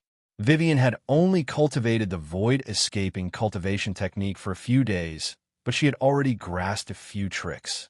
This was not related to Vivian's innate talent. After all, she was a true spirit realm expert, and she hadn't cultivated a spatial cultivation technique in many years. Now that she had a cultivation technique that matched her source spirit, naturally, it complemented her source spirit. When the Fawn King got close to Vivian, he spread out lightning, covering Vivian's surroundings. The lightning released intense energy in a short period of time, quickly interfering with the surrounding space and restricting Vivian's teleportation ability. Die! A lightning bolt condensed into a sharp thorn and suddenly stabbed into Vivian's body. At this time, Vivian's body trembled, and then the lightning bolt directly pierced through Vivian's chest, the dazzling energy penetrating through her back. Did she die? The Fawn King revealed a look of joy. With this kind of powerful energy attack, it would be hard for her not to die. But at this time, the Fawn King was surprised to find that Vivian's body wasn't injured at all by the lightning. The attack seemed to have hit air and not Vivian's body. Vivian was getting closer and closer to the Fawn King. Not good. The Fawn King felt a strong sense of danger. Vivian revealed a sly smile. This distance should be enough. She raised her white, jade-like palm and condensed a spatial blade that slashed across the Fawn King's body. Spatial laceration, cutting objects from the spatial level. Regardless of how sturdy an object was, it could be split apart no matter how hard it was. Poochie. Blood splashed out. Everything happened in an instant. The Fawn King had been cut in half at the waist. The Warhound's Kingdom's Fawn King didn't even know what had happened, but he had been mysteriously killed like this. It was so useful. Was this the effect of void evasion? Escaping into the void, it really lived up to its name. When Vivian used the void evasion technique, her entire body was covered in spatial energy. Even if her opponent could still see her, her body was actually separated by a layer of spatial energy, and she was no longer within the normal spatial structure. This state could make her immune to any attack. Whether it was ice, fire, wind, or lightning, they would be separated from Vivian's body by the spatial layer. So they couldn't touch Vivian and couldn't harm her at all. She could use the special ability of her spatial dagger to attack through space. The essence of the void evasion was a mysterious spatial movement technique. Once Vivian mastered this cultivation technique and combined with the attack power of her source spirit spatial dagger, others couldn't hit her, but she could hit others. Her strength would reach a terrifying level, and those geniuses of the same level could only be instantly killed. The void evasion was not completely invincible. She wouldn't receive normal injuries, but attacks on her mind, soul, space, and time were still effective. Other than that, the void evasion state was like a dividing line. If one's strength wasn't strong enough, even if there were millions of attacks, Vivian wouldn't be injured at all, and she wouldn't consume too much energy. But if one attack was strong enough and could break through the spatial barrier, it would be able to break Vivian's cultivation technique. Vivian had just cultivated the void evasion, and her cultivation technique wasn't strong enough. Even if she received an attack of similar strength, her cultivation technique would still be broken. But it was a pity that the Fawn King's cultivation was weaker than Vivian's, so he couldn't break this spatial cultivation technique. As Vivian's strength increased in the future, if her cultivation technique reached the large success realm, she would be strong to the point where normal attacks would not be able to threaten her in the same realm. Whether the other side was 3 or 5 layers higher than her, as long as they were in the same realm, normal attacks would be ineffective. This was the terrifying aspect of a spatial cultivation technique. Done. Vivian sent the Fawn King's corpse back to Central State. The Fawn King suddenly disappeared from the battlefield and reappeared after around half a minute. In the end, he had turned into a corpse that had been cut in half. The Warhound's army's morale had completely collapsed. The Warhound's planes could only form the Warhound's Kingdom with the Fawn King. Once the Warhound's Kingdom lost the supreme leader of the Fawn King, they would return to being a group of headless Warhound's clans. Now the Fawn King was dead. Wouldn't the Warhound's planes return to the past? Retreat, retreat. The Warhound's chief felt that there was no need to fight. Instead of wasting troops in Central State City, it was better to expand their territory on the plains. The Fawn King had been killed, the Warhound's Kingdom had collapsed, and the tribal alliance had been broken. Was it that easy? Spatial rope. When the Warhound's chief stepped out, the surrounding space twisted like an invisible rope trying to trap him. This was also a secret technique of the void evasion. This is bad. The Warhound's chief tried to break free, but it was already too late. Vivian instantly appeared by the Warhound's chief's side and instantly used a spatial cut to cut his body in half. She didn't even stop for half a second as she disappeared to the side once again. Too fast. The other two Warhounds chiefs already realized that there was a Southern Xia expert that could control space. How could the two of them be careless? The two of them released their spirit energy, interfering with the spatial fluctuations around them. Moreover, they quickly moved in different directions to avoid being caught by the spatial bindings, blocking a spatial expert's sneak attack. Vivian's teeth itched in hatred. These fellows were truly sly. If it wasn't for Vivian not being seen by everyone, she would have already chased after the two of them. But there was no other way. They were already prepared, and it was hard for Vivian to make a single move, so she could only let the two of them leave. The Central State battle was a great victory. The enemy army had been completely wiped out. From the famous Fong King to the two Warhounds chiefs, they had all died here. The Southern Summer Country had defended the 6 southern counties and had even killed the Fong King. With this kind of glorious result, the Southern Summer citizens were filled with pride and satisfaction. At this time, an incomparably exciting piece of news came from the Four States Lake. The Warhounds' army of around 600,000 had been completely wiped out. Completely wiped out. It was actually completely wiped out. When the Southern Xia people heard this news, they almost suspected that there was a problem with their ears. Chu Tian had brought 200,000 people out and had actually wiped out 600,000 enemies. This was simply a miraculous result. Moreover, after this Four States Lake battle, over half of the Warhounds' Plains main force had been wiped out, so they did not have the ability to invade the South anymore. The Southern Summer Country had lost several 100,000 elite soldiers. The Warhounds had also lost several 100,000 elites. The Warhounds had taken 1 region and 2 states, but the Southern Summer Country had killed the Warhounds' king. This seemed like 2 defeats and 2 defeats, but the Warhound were not a threat at all. Southern Xia could recover their lost territory at any time. But he was afraid of the Eagle Burial Kingdom behind the Warhounds. So before the time was ripe, Dongfanggan did not dare take back the Imperial region. He wanted to avoid provoking the Eagle Burial Kingdom and causing them to crazily retaliate at all costs.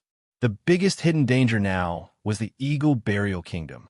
Southern Xia had destroyed the Warhounds' main force in one fell swoop and killed the Eagle Burial Kingdom's king, causing the Warhounds that had the potential to become a large kingdom to quickly decline. This was an anger the Eagle Burial Kingdom could not swallow. As an incomparably strong warring kingdom, their military was very strong. If they wanted to destroy the Southern Summer Country, the Southern Summer Country would have to face an invasion 10 times stronger than the Warhounds. How could they resist this? The Eagle Burial Kingdom was an ambitious warring kingdom that was expanding their territory on all sides, so they would not muster a large force for a small Southern Xia. Not to mention the fact that the Southern Summer Country defeated the Warhounds' kingdom in a very strange way.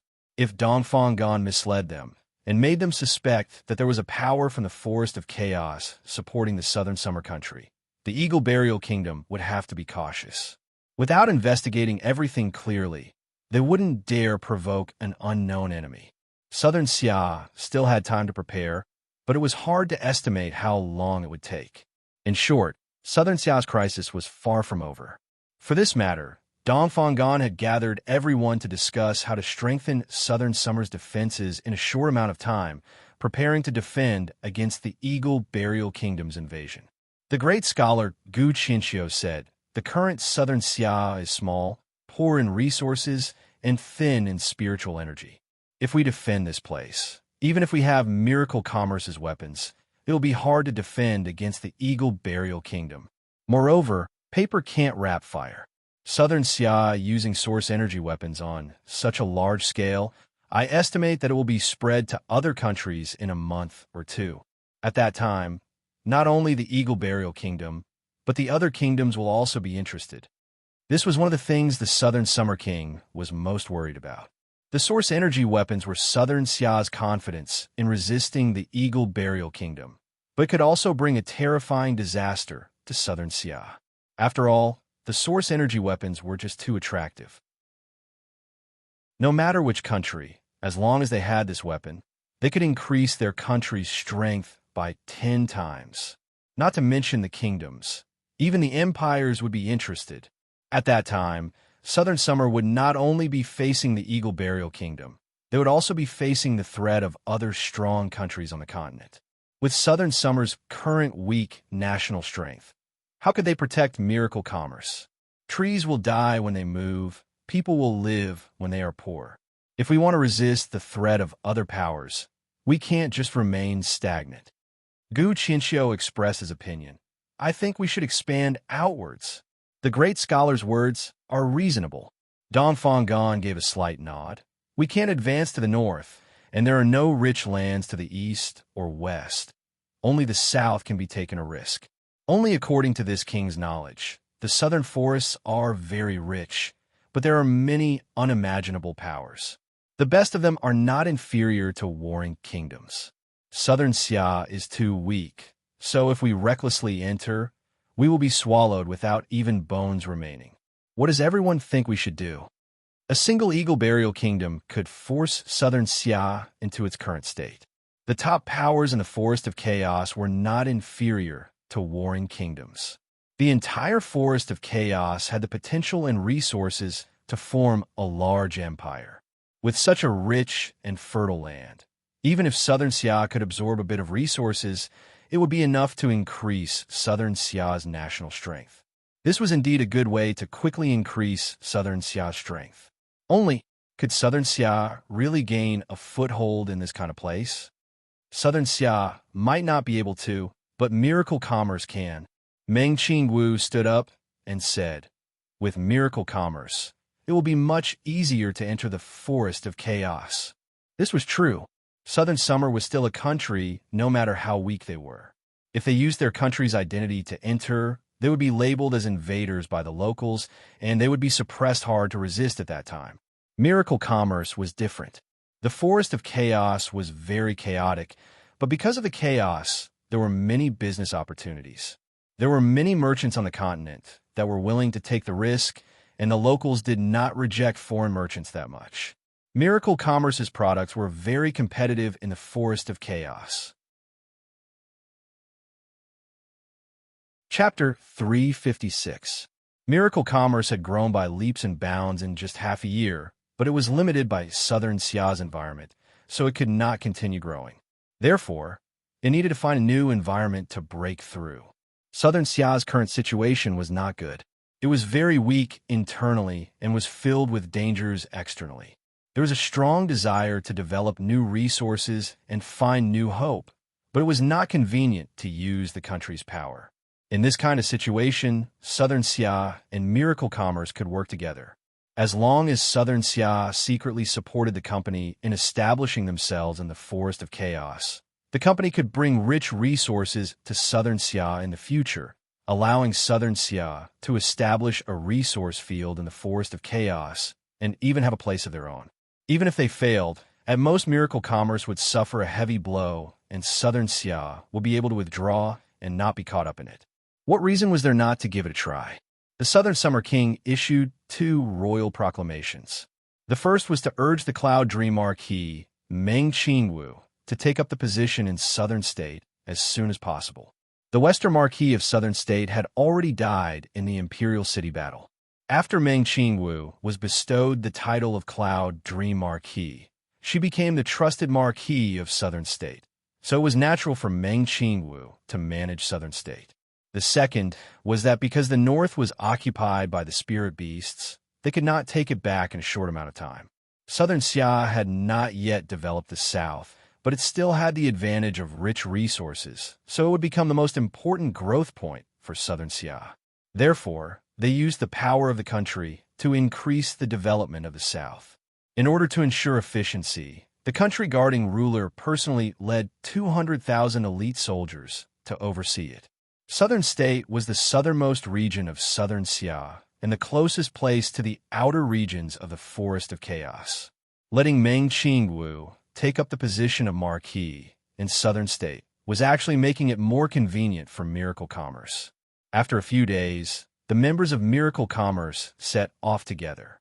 This could be considered an unprecedented large relocation for Miracle Commerce.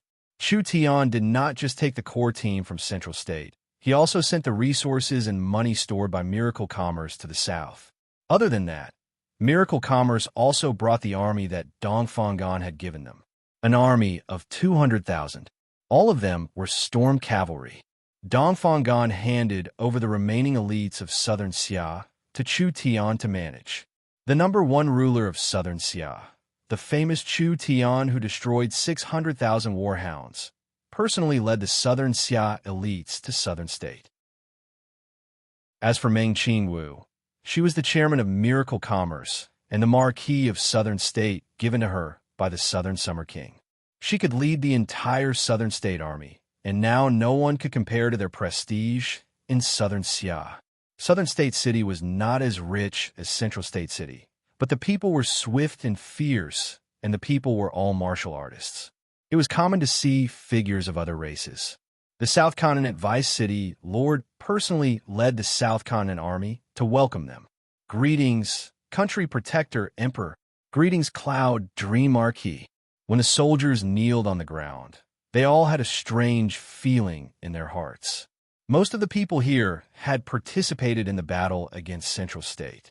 They had fought several months ago, but who would have thought that in this short period of time, Chu Tian would become the Country Protector Emperor and Meng Qingwu would become the Marquis of Southern State. The entire Southern State had become the world of the two of them. Fate was always changing. It really made people sigh. After Miracle Commerce entered Southern State, the resources of the country continued to pour in, helping Miracle Commerce develop Southern State. Chu Tian used this chance to gather a large amount of precious materials to refine pills, wildly increasing Miracle Commerce's strength. Very quickly, Meng Yingying, Meng Qingwu, and the other illustrious Soul Realm cultivators all took several top-quality sacred pills and smoothly reached the true Soul Realm, reaching the 7th awakened soul layer. Of course, Chu Tian would not mistreat himself. In just a short week, he had used several top-quality level 2 sacred pills and easily jumped a layer, reaching the 8th awakened soul layer. Actually, with Miracle Commerce's current resources, Chu Tian had the ability to increase everyone's strength even more. However, relying on pills to increase their strength in a short period of time would only increase their dependence on pills, which would be detrimental to their future growth. Therefore, Chu Tian decided to slow down. He used the remaining resources on Chun Bingyu and Dongfang Haoren, the two peak 9th awakened soul layer cultivators, building a foundation for them to break into the true spirit realm. The previous Southern Summer King's son, Dongfang Haoren, had already joined Miracle Commerce. Chu Tian had appointed him as the head of the Chu sect, managing Chu Tian's Chu sect. Dongfang Haoren's talent was not inferior to Chu Xing's. If he was properly trained, he would become an expert in the future. While large amounts of resources were being used to train high-level members, Miracle Commerce did not forget to develop low-level members. The resources consumed in this period of time was over 10 billion gold coins. This was not a small amount, even for the 3 great clans of the past. There was no power in Southern Xia that could consume this much resources in just a few days. Miracle Commerce consumed resources too quickly, and large amounts of gold coins flowed into the people. Adding in the chaos from before, the prices in Southern Xia were soaring, and the price of a sacred herb was more than double what it was before. Chu Tian did not care about this at all. Gold coins were a low-level currency. It was useless once they left Southern Xia. Didn't Chu Tian create Miracle Commerce to collect resources to cultivate and grow? He would spend money when he needed to. As for the damage Miracle Commerce would cause to Southern Xia's economy, this was not something he considered at all. The most important task now was to build a space warehouse. Because Southern State was very backward, the various infrastructures were very backward. Miracle Commerce needed to transport large amounts of resources, so shipping and air were too slow. If there was a space warehouse now, it would be much more convenient to transport resources, especially after they entered the Forest of Chaos. Miracle Commerce's airships couldn't just randomly enter the Forest of Chaos. If they couldn't solve the problem of transporting resources, how could Miracle Commerce develop the Forest of Chaos? Chu Tian personally guided Vivian, Meng Qingwu, and Meng Yingying as they began the construction of the space warehouse. This was because the lowest level of spatial technology was level 3 source energy technology. True spirit realm experts with spatial abilities couldn't operate it. Currently, only Vivian could directly use it. Meng Qingwu and Meng Yingying had strong learning abilities, mainly learning the complex spatial knowledge. Of course, Meng Yingying's learning ability was weaker than Meng Qingwu's, but Meng Yingying's mirror source spirit could imitate other source spirits. There would be a day when Meng Yingying would become an important spatial technology researcher. Cheers erupted in the research room on this day. "This is great. We've successfully marked the space." Vivian danced with joy. After using an entire 10 days, Vivian had finally placed a spatial spiritual imprint on a subspace. After this imprint was placed, they could choose to summon this subspace in the future. This would prevent the subspace from being randomly summoned each time. Vivian and Meng Yingying high-fived each other in celebration. Meng Qingwu was also filled with excitement. This progress was much faster than she had imagined. Actually, as long as they could do this, the space warehouse could be used. The subspace marking was successful, and it was time to transform the space. Miracle Commerce used the level 3 source energy array to capture a subspace, but it was only around 1,000 cubic meters. Even if they were lucky, they could find a subspace that was around 2,000–3,000 cubic meters. Although it was large enough for normal storage equipment, for a warehouse, it was not enough. Not to mention, subspaces were often irregular. The subspace marked by the Yun sect was shaped like an irregular flat cake. It was very long and wide, but the highest part was less than 3 feet and the lowest part was less than 10 centimeters. How could this kind of space be used for storage? It would be very inconvenient to transport goods. This kind of naturally formed subspace was like this, so it was very important to reconstruct the space. Vivian was a spatial engineer for Miracle Commerce. Locating and marking the subspace was a small matter. What really took effort was the process of transforming the subspace. Chu Tian said to Vivian, "The space warehouse's shape must be regular, so your next task is to transform it.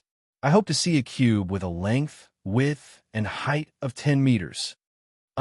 Meng Yingying and Vivian had a bitter expression on their faces. Transforming a flat-shaped subspace into a cube was not an easy matter. Not only did Vivian need to do this, Meng Yingying and Meng Qingwu also needed to use the spatial knowledge and formulas they had just learned to do large amounts of calculations. This was definitely a large task. Does it have to be a cube? It has to be a cube. Chu Tian was not purposely making it hard for them. This spatial technology was a very complex technology. If they couldn't even make a level 3 space warehouse, how could they hope to develop a higher-grade spatial product in the future? Cubes, or spheres were all fine, but Chu Tian's requirements were a bit stricter. This was also to hone their spatial technology. Vivian was filled with fighting spirit. "No problem. I'll definitely make it into a cube." Chu Tian nodded his head in satisfaction. "Then let's first do a spatial transportation experiment." Everyone revealed a look of joy. Whether the space warehouse was good or not, it would all depend on the performance of this experiment. If the space warehouse was really that fast, then it would set off an unimaginable revolution on the continent. Chu Tian said to Meng Qingwu, "Inform the Central State Yun sect to send 1,000 submachine guns over." "All right." Meng Qingwu immediately took out a portable communication device and immediately called the Central State Yun sect's number. "Hello, is this old Zhang? Please bring 1,000 submachine guns to the spatial laboratory. We will be doing a spatial transportation experiment." Right, don't ask too much first." Meng Qingwu hung up the communication device. At this time, the Central State Yun sect immediately went to the Central State warehouse and counted the 1,000 source energy submachine guns. Every 100 of them were placed in a box, and finally 10 boxes were sent to the spatial laboratory. "Open the source energy array." Central State's laboratory followed the method and opened up the marked space. Everyone placed the weapons chest by chest into the space, and at the same time, the entire city recorded the experimental data. Put all 10 boxes of guns into the space warehouse. The source energy array is stable, but the energy consumption has doubled. Record. After the space warehouse is filled with items, the space warehouse's energy consumption has increased. It is not clear if it is caused by mass or volume. After the Central State UNSEC's researchers finished collecting the data, they immediately closed the source energy array and used the communication device to contact Meng Qingwu. The goods have already been sent. Chu Tian waved his hand. Let's take the goods. Yes. Meng Yingying was filled with excitement as she pressed the button to open the space warehouse. Several energy columns released a dazzling light. Meng Qingwu could clearly feel that the energy consumption to open the space warehouse was several times more than the previous times. The energy columns quickly weakened at a shocking rate. When goods were loaded, the space warehouse's energy consumption would increase. Energy was very cheap in this era, so it wouldn't increase the cost by too much. However, it would restrict the quantity and quality of goods that could be transported.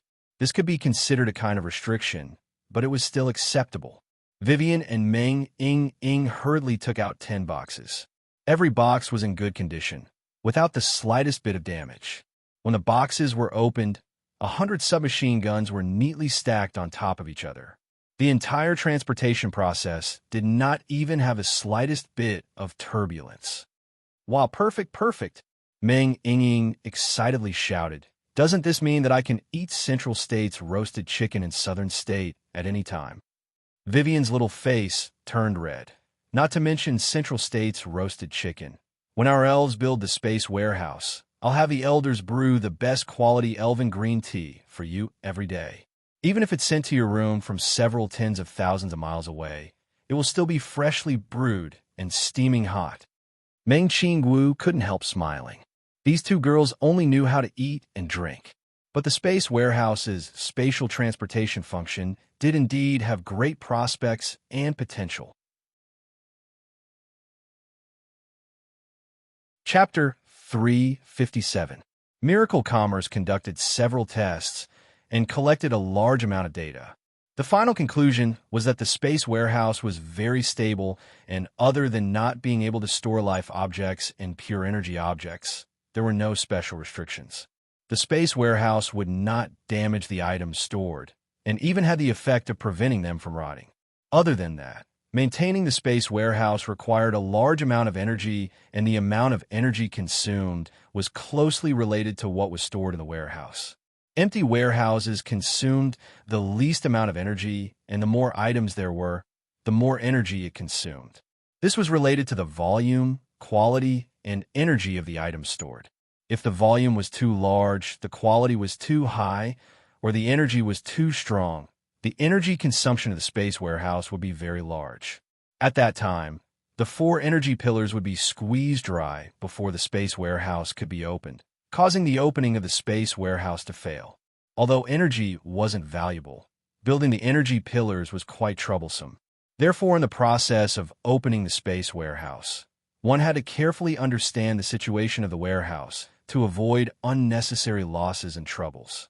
Whether it was the space warehouse's structure or the space warehouse's encryption, the warehouse needed a large amount of time and energy to be perfected. This was not a small project, and to Miracle Commerce, who only had a single spatial engineer, it was not a small challenge. Vivian had no complaints about this, and instead felt very honored. It was because the work was special and irreplaceable that she was filled with energy.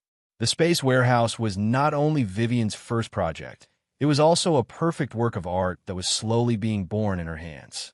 She wished she could use all her energy to make it perfect. Vivian worked overtime every day with Meng Qingwu and Meng Yingying helping out. The progress of the space warehouse was not fast, but it was being pushed forward bit by bit. Only the number of times Chu Tian came to the space laboratory was becoming less and less. It was unknown what he was doing all day. Meng Qingwu asked around and found out that Chu Tian had brought Gu Qianxiu and a group of old men to do research on medicine. Meng Qingwu understood Chu Tian too well. This fellow wouldn't do anything unnecessary. Since it could produce such a strange medicine, then there must be a reason for it. What was so novel about this medicine? How could the general manager of Miracle Commerce not know what happened at Miracle Commerce? Meng Qingwu personally looked at the Yunsec's research records and was shocked to find that she had never heard of this medicine before. Large amounts of fierce beast blood and strange materials were used to refine something called the wild blood medicine. What use did this thing have? It was definitely not a medicine that could increase one's cultivation, nor did it have any healing or detoxifying effects. Meng Qingwu couldn't help but look for Chu Tian. She slapped the documents on the table. The space laboratory's progress has reached a critical point. It's fine if you don't go help, but now you're researching some strange thing. Aren't you going to give me an explanation? Explain? Why should I explain it to you? I'm the boss of this Miracle Commerce. Look at you acting like a lady boss. Chu Tian calmly took a sip of tea before entering the forest of chaos. What do you think is the most urgent problem to solve? This question stunned Meng Qingwu. The company had a bunch of problems that needed to be solved, so she didn't know which one was the most important. Meng Qingwu countered with a question. Then what do you think it is? We lack a strong army of our own. Actually, Miracle Commerce's technology is already very advanced in the modern era. Chu Tian said this before pausing. But Miracle Commerce lacks a synchronized military force.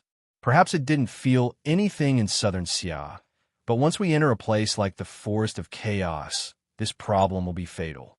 Meng Qingwu said with knit brows, don't we have source energy weapons? Source energy weapons also need humans to control them. Chu Tian explained his intentions. So, I'm prepared to create an army. Miracle Commerce's underworld mercenary group had 30,000 people. Actually, the underworld mercenary group's original intention was to protect Miracle Commerce's various businesses. Miracle Commerce's businesses were too wide, so they needed a certain amount of troops to guard them. Once the mercenary group was scattered, there wouldn't be much left. The Giant Shark Gang had 100,000 members and only around 10-20,000 elites, so they couldn't effectively protect Miracle Commerce. As for the 200,000 Southern Summer Cavalry in their hands, this was Southern Xia's hard work, and it was a pretty good army, but it didn't belong to Miracle Commerce in the end. Not to mention the fact that cavalry couldn't be used in the Forest of Chaos. The Forest of Chaos was different from Southern Xia. The Forest of Chaos was a truly chaotic land. If one didn't have a strong enough influence, what could they do even if they brought good goods into the Forest of Chaos? Perhaps before the company could even start operating, everything would be stolen.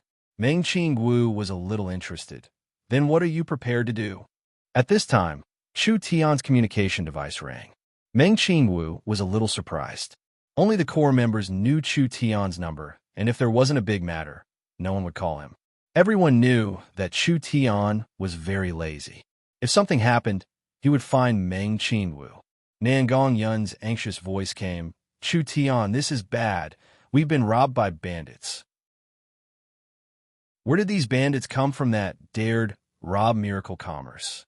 Wasn't this just nonsense? Even the Southern Summer King didn't dare offend Miracle Commerce now. Chu Tian had a large army in his hands and was the #1 noble in the Southern Summer Country. So what was the difference between offending Miracle Commerce and committing suicide? Chu Tian did not say anything. Meng Qingwu quickly asked, Nangong, what are you saying? What is going on? I don't know either. It's just that a large group of barbarians ran out of the mountains and attacked our engineering team. Nangong Yin quickly explained, those barbarian commanders aren't weak. They've captured Big Sister Yun Yao and Big Sister Kai Dai. Before Elder Sister Kai Dai was captured, she contacted me. I heard that they suffered heavy losses, so quickly come and save them.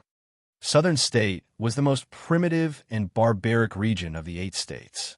Most of the barbarians came from the south and were very strong, making people fear them.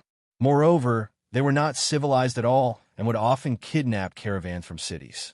When the Western Marquis managed Southern State, he used a strategy of absorbing and resisting.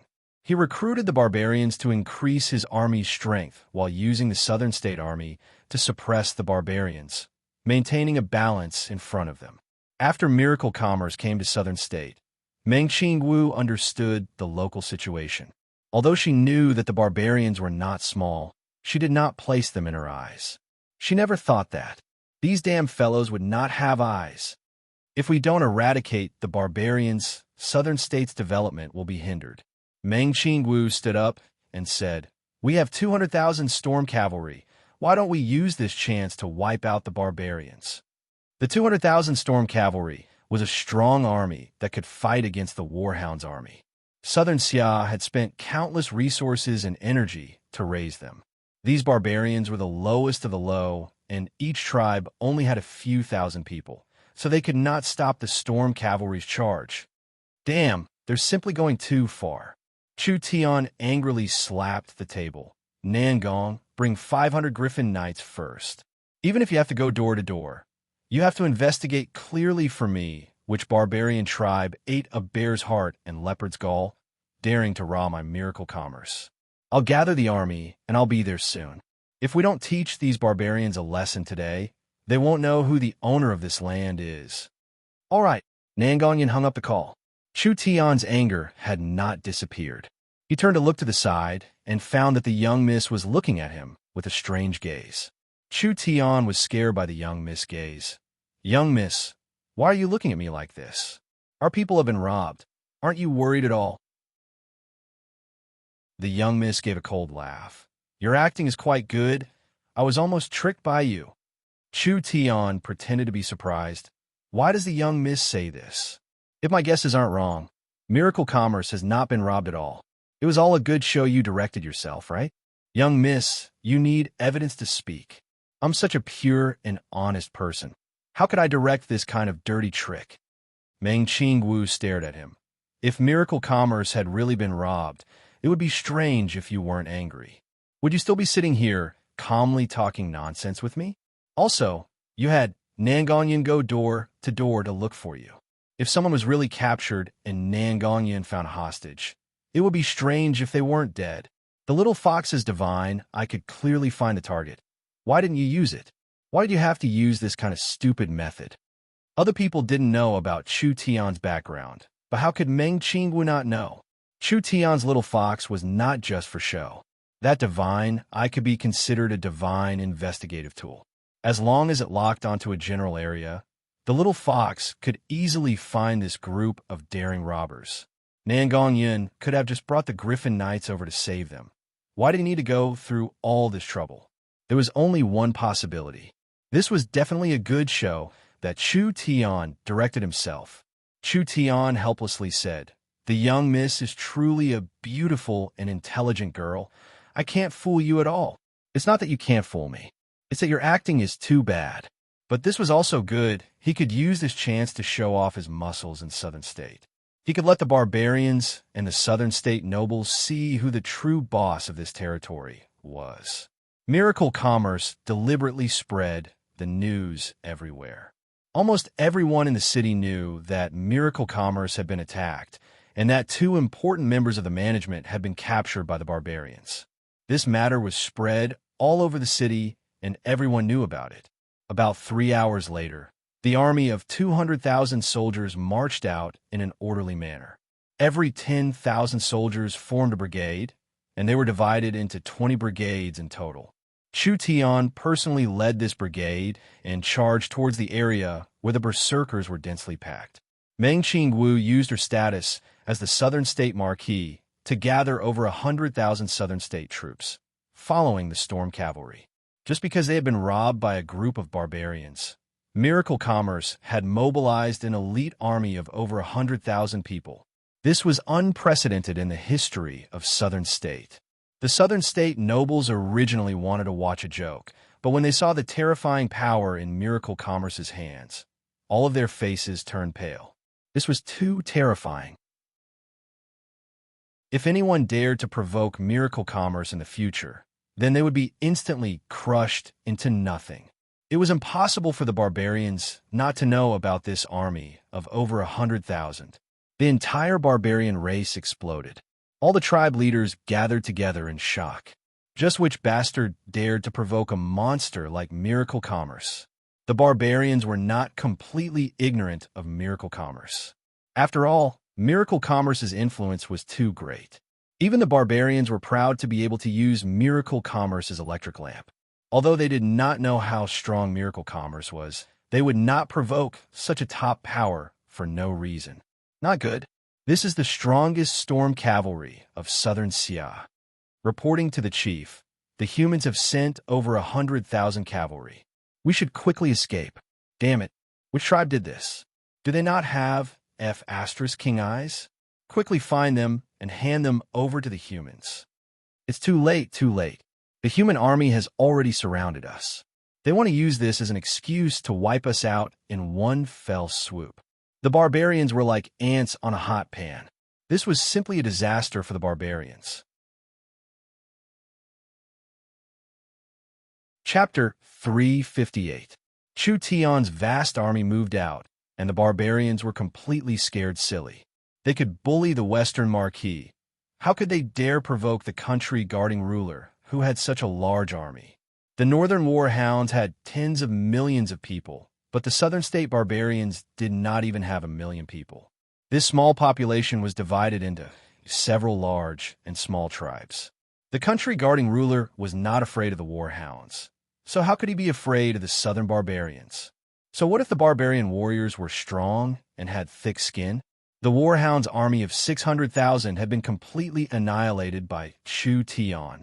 Actually, the barbarians were afraid of offending the country-guarding ruler and bringing about the extermination of their tribe. So when they learned that Chu Tian had come to Southern State, they began to restrain themselves. They began to prepare rations and prepared to leave the Southern State area. Although the barbarians were not smart, they were not fools, who would want an uncontrollable power to appear in their territory. The Western Marquis had no way of dealing with them before, but the country-guarding ruler had the ability to eliminate them. If they waited for Chu Tian to make a move, it would be too late. Miracle Commerce could feel the barbarians restrain themselves and prepare to leave, so it was peaceful for half a month. Meng Qingwu did not plan on making a move against the barbarians. Who would have thought that at this moment, it was unknown which group of idiots would not be able to hold themselves back and go out to eat. It was fine if you said they were robbing a normal caravan. The barbarians were doing this in the dark, and it was fine as long as they did not go too far. Who would have thought that this group of idiots would attack the Miracle Commerce's communication team? It was fine if you said you robbed them, but you killed Miracle Commerce's employees and captured 2 of Miracle Commerce's high management members. Wasn't this seeking death? It's over this time. They're really dead. An old barbarian tribe leader quickly discussed countermeasures with his tribe members. An old barbarian covered in bone ornaments stood up and said, "This is just a fuse. The Southern Summer people will not tolerate the barbarians. Nothing happened today, but something will happen tomorrow. The humans will destroy us sooner or later. Even if they don't make a move, we won't dare rob them. Without a source of income, we will starve to death. That's right. We can't stay in Southern Xia any longer. We have to run." The barbarians did not know how to farm and manage. Each of them was rude and barbaric. The human race disdained to associate with them, so they could only rely on robbing for a living. Now that Nanzhou's living environment was rapidly deteriorating, no one dared to rob the barbarians anymore. So how could they guarantee their future lives? The barbarians had lived in the southern province for many years and had a deep conflict with the people of the southern province. From the perspective of human interests, they would not allow a foreign force that could threaten them to reproduce in their territory for a long time. Even without this incident, there would come a day when humans would attack the barbarians, so retreating was the only way. The old patriarch nodded. "How's the stock preparation going?" "The preparations these days are almost done. As long as the old chief gives the order, we will hide in the forest.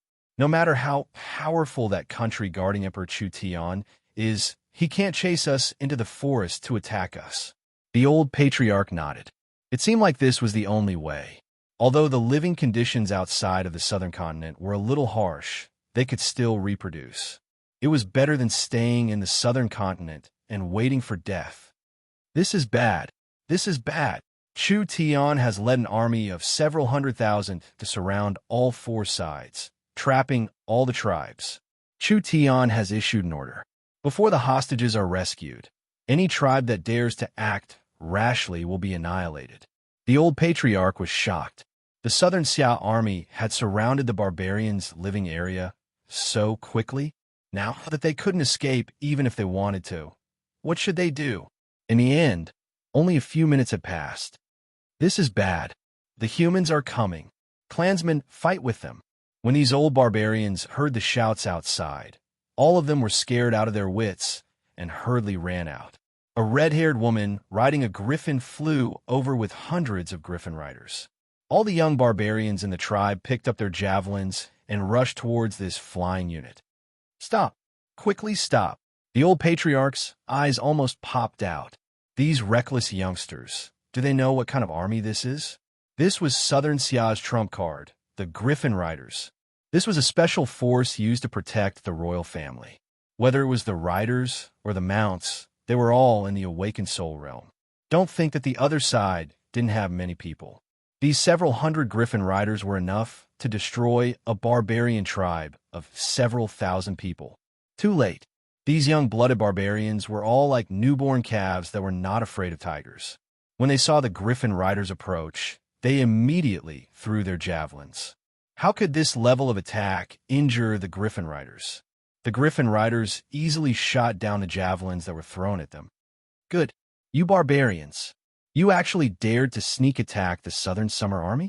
It seems like you'll be the ones to attack my caravan. Nangong Yun was filled with rage as her red hair danced in the air. She pulled out an exaggerated storm rifle and angrily shouted with a fierce expression, "If I don't give you a taste, you won't know how strong I, Nangong Yun, am." This was the legendary source energy weapon. The old patriarch had only heard of it, but he had never seen it before. Nangong did not give the barbarians a chance to explain. She raised the storm rifle and spat out an angry flame. Large amounts of source energy bullets wildly rained down on the barbarian tribe. The barbarians preparing to throw their javelins had never seen such a terrifying weapon before, so they were all hit until they covered their heads and ran. Too terrifying. This was simply a demon's weapon. Nangong Yun's storm rifle had fired several hundred source energy bullets in less than half a minute. That wild storm of bullets made every barbarian feel like their liver was being torn apart. Who would have thought that this was just the beginning? Nangong Yun loudly shouted, "Everyone open fire! Let these bumpkins experience the power of miracle commerce." The several hundred Griffin Riders put away their javelins, and each one took out a source energy submachine gun. With several hundred source energy guns firing at the same time, what kind of scene was that? The barbarians had finally experienced the power of technology. In an instant, the rain of bullets fell down like a waterfall. The barbarian tribe's stone houses were destroyed, the tents were riddled with holes, and the ground was filled with holes. Who told you to go against miracle commerce? Who told you to steal our people? Who told you to go against the Southern Summer Army? Nangong Yin took out a hand grenade and threw it into the barbarians' food warehouse. With a terrifying explosion, large amounts of flames soared into the sky and the warehouse was razed to the ground. A portion of the Griffin Riders took out hand grenades and threw them into the barbarians' buildings. Red energy mushroom clouds popped up one after another like mushrooms. The old patriarch and a group of old barbarians were all stunned. The houses were gone, the land was gone, and the food was gone. Nangong Yin led the Griffin army to wreak havoc for an entire 5 minutes. The barbarians could not resist at all, and the entire tribe was completely destroyed. The only strange thing was that the tribe suffered heavy losses, but the barbarians did not suffer any casualties. Spare us. The old patriarch was filled with fear and worry, kneeling down with the barbarians. It really wasn't done by us.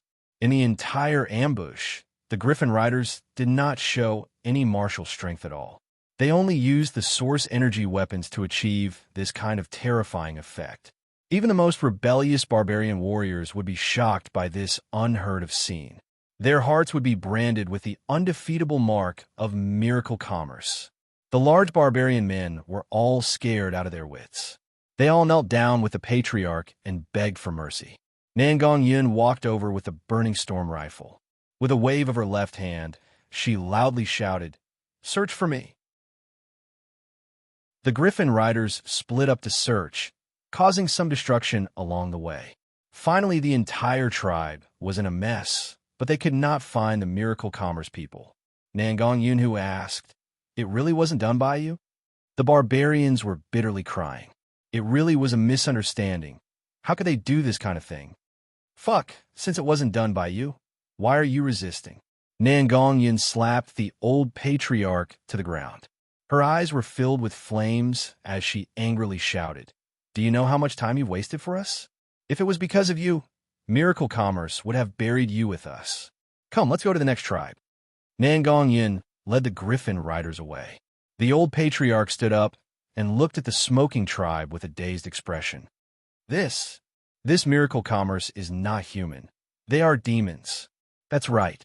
Only demons have this kind of weapon. Even if we had 100 times more people, we still wouldn't be able to resist them. Quickly run. The old patriarch stared at these people and shouted, "Run? Run my ass. We don't have weapons. We don't have food. We don't have a tribe. We don't have anything. We are surrounded by the Southern Summer Army. How can we run? What do we do? Even if we aren't killed by the demons, we will still starve to death." That's right. They haven't saved the people yet. Perhaps they have already been killed. That terrifying woman just said that if anything happened to the hostages, all the barbarians would be buried with them. The barbarians were filled with panic. This disaster had destroyed their homes, and they had no weapons or food, so it was impossible for them to travel to the forest. But staying here was also a road to death, so what should they do? How about we surrender? Surrender? The old patriarch had never thought of this problem before, but after thinking about it, there was no other choice, and they couldn't escape. If they wanted to keep their lives, there was only one way, which was to surrender to Miracle Commerce and help them tear the culprit's corpse into 10,000 pieces. Perhaps if Chu Tian was in a good mood, he would spare their lives. Although the barbarians did not have any skills, they were all very strong.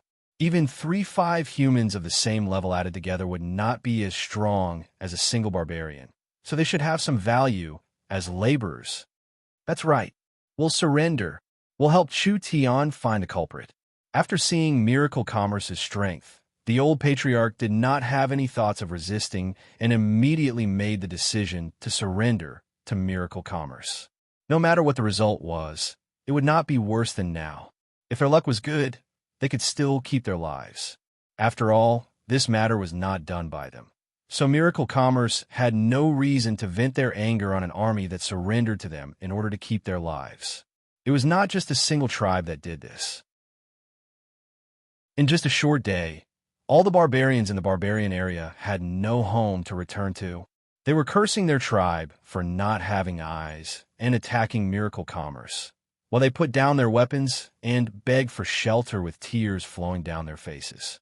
They did not have any requests. They just wanted to not die. Chapter 359. The young Miss Guest was right. The Calamity of the Barbarians was a masterpiece directed by Chu Tian. Actually, when he first came to Central State, Chu Tian had been secretly monitoring this special force. It wasn't that Chu Tian was afraid of the barbarians. Rather, Chu Tian was very interested in these barbarians. The barbarians were different from the weak humans. The barbarians were born with copper skin and iron bones. Most of the barbarians did not have the habit of cultivating because the barbarians' physical strength was very strong. It was around 10 times that of a grown man, around 5 times that of the leopard tribe spirit beasts and the wolf tribe spirit beasts. Even when compared to the tiger tribe spirit beasts and bear tribe spirit beasts, they were still 1 or 2 times stronger. The barbarians had a terrifying strength. Even if they did not cultivate, they were not inferior to the elite Southern Xia soldiers.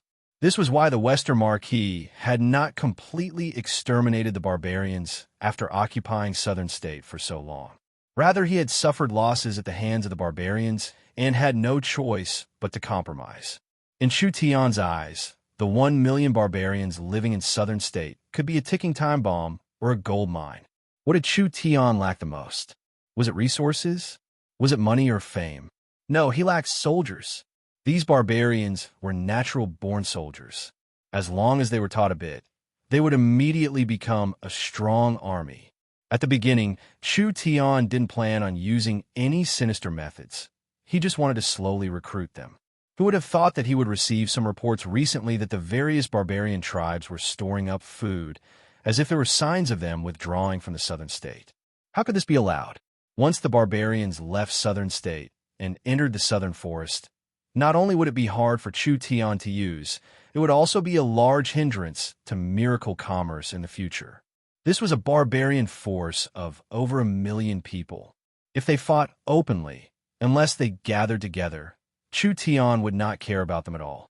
But if they hid deep in the mountains, it would be 10 times more troublesome for Chu Tian than if they started a riot in southern state. This was because Chu Tian had to pass through the south. With over 1 million bandits on this road, the consequences could be imagined. This could not happen.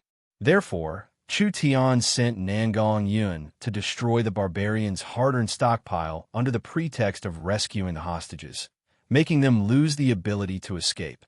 This was to fully display the power of miracle commerce without killing too many barbarians, making these barbarians fear Chu Tian and miracle commerce from the bottom of their hearts. Because the barbarians did not dare to fight against miracle commerce, coupled with the fact that their supplies had been destroyed, there was no way for them to escape. In a situation where they had not done anything wrong, they could only hope that they would get lucky and surrender to miracle commerce, hoping that miracle commerce will be merciful and spare them. Chu Tian said to Dongfang Haoran, "Have the barbarians that have come to surrender gather in the valley. Take 100,000 cavalry and surround them. Don't let them escape." Yes. Dongfang Haoran immediately rode off. An entire 200,000 strong barbarian youths were brought to the valley, and the 100,000 southern Xia cavalry were stationed on the high ground. These barbarians were very afraid seeing this. These southern Xia elite cavalry were very strong. So if the barbarians dared to rebel, the 100,000 cavalry would charge down from the high ground, and all the barbarians would be finished. These barbarians were afraid, but the barbarians that remained in the tribe were even more afraid. Because the youths had all been taken away, the ones left in the tribe were all old and weak, so they did not have any ability to resist. Not to mention that the tribe had already been destroyed. Being in the ruins, they could not sit still at this moment. The barbarians anxiously shouted, "We want to see the country guarding ruler." Bang! A source energy cannon fired. That fierce energy flattened a small hill in front of the barbarians. The barbarians were stunned seeing this. Miracle Commerce had an even stronger weapon. If this thing was shot at a crowded area, the number of casualties would be in the hundreds. "All of you shut up for me." Dongfang Haoran was wearing a set of shining armor and was currently riding a blue stallion, running around the valley. He had the style of a great general, and there was no expression on his square face at all. The country guarding ruler is investigating the matter of the barbarians attacking the caravan. So you are all suspects. Just stay here, and after this matter is over, the country guarding ruler will deal with you. Injustice. Injustice. This must have been done by the Black Rhino tribe. Nonsense. Our Black Rhino tribe hasn't done anything in half a month. This must have been done by the Iron Bull tribe. I saw them bring a team out a few days ago. Fuck. Don't slander us. We only went out to hunt. The barbarians quickly blamed each other. Their simple minds would never have thought that this entire matter was directed by Chu Tian, and they were all victims. The barbarians did not believe that Miracle Commerce would do such a senseless thing, because with Miracle Commerce's strength, it was not hard for them to destroy the barbarians. So why would they do such a thing? The barbarians became more and more fierce, and finally they began to fight. They all fell into a ball in the valley, and the crowd was thrown back and forth. It was a very intense fight. Hong, hong, hong. Another few hills were crushed. Dongfang Haoran raised a loudspeaker and shouted, "Whoever dares cause trouble will be killed." The barbarians immediately became obedient. "We all surrender. We beg the country guarding ruler for mercy." Chu Tian was sitting on the high ground drinking tea. He looked over the strong barbarians and nodded his head in satisfaction. As long as they were trained, they would immediately become good soldiers. This was truly the heavens helping him. These big fools are quite pitiful. Meng Yingying looked at the barbarians, crying out in fear and hunger in the valley, and couldn't help feeling compassion. Our goal has been achieved, and they have already obediently surrendered. So how about we let them go? Chu Tian shook his head. The barbarians are a rude and untrustworthy race. If we want to deal with these fellows, we can only teach them a deep lesson. Right now, it's not time yet. Look at them. They're all full of energy. Although they said they wanted to surrender, once we let them go, I guarantee that most of them will escape in less than a night. Then what do we do? Let's hang them out for a week until they can't run anymore. Meng Yingying felt that this was a bit cruel. What if they start a riot from hunger? Chu Tian gave a laugh and said, "The barbarians are soft and afraid of the hard. They have already shown their strength, so they don't dare act rashly. Not to mention, I didn't say I would kill them. As long as we don't give them hope, they will continue to wait." Meng Yingying sighed. "Stupid barbarians, it's not that I don't want to help you. But who told you to be targeted by Chu Tian? It would be strange if you weren't unlucky." He did what he said. Chu Tian trapped the barbarians for 7 days and 7 nights without food or water, only able to eat grass and drink rain.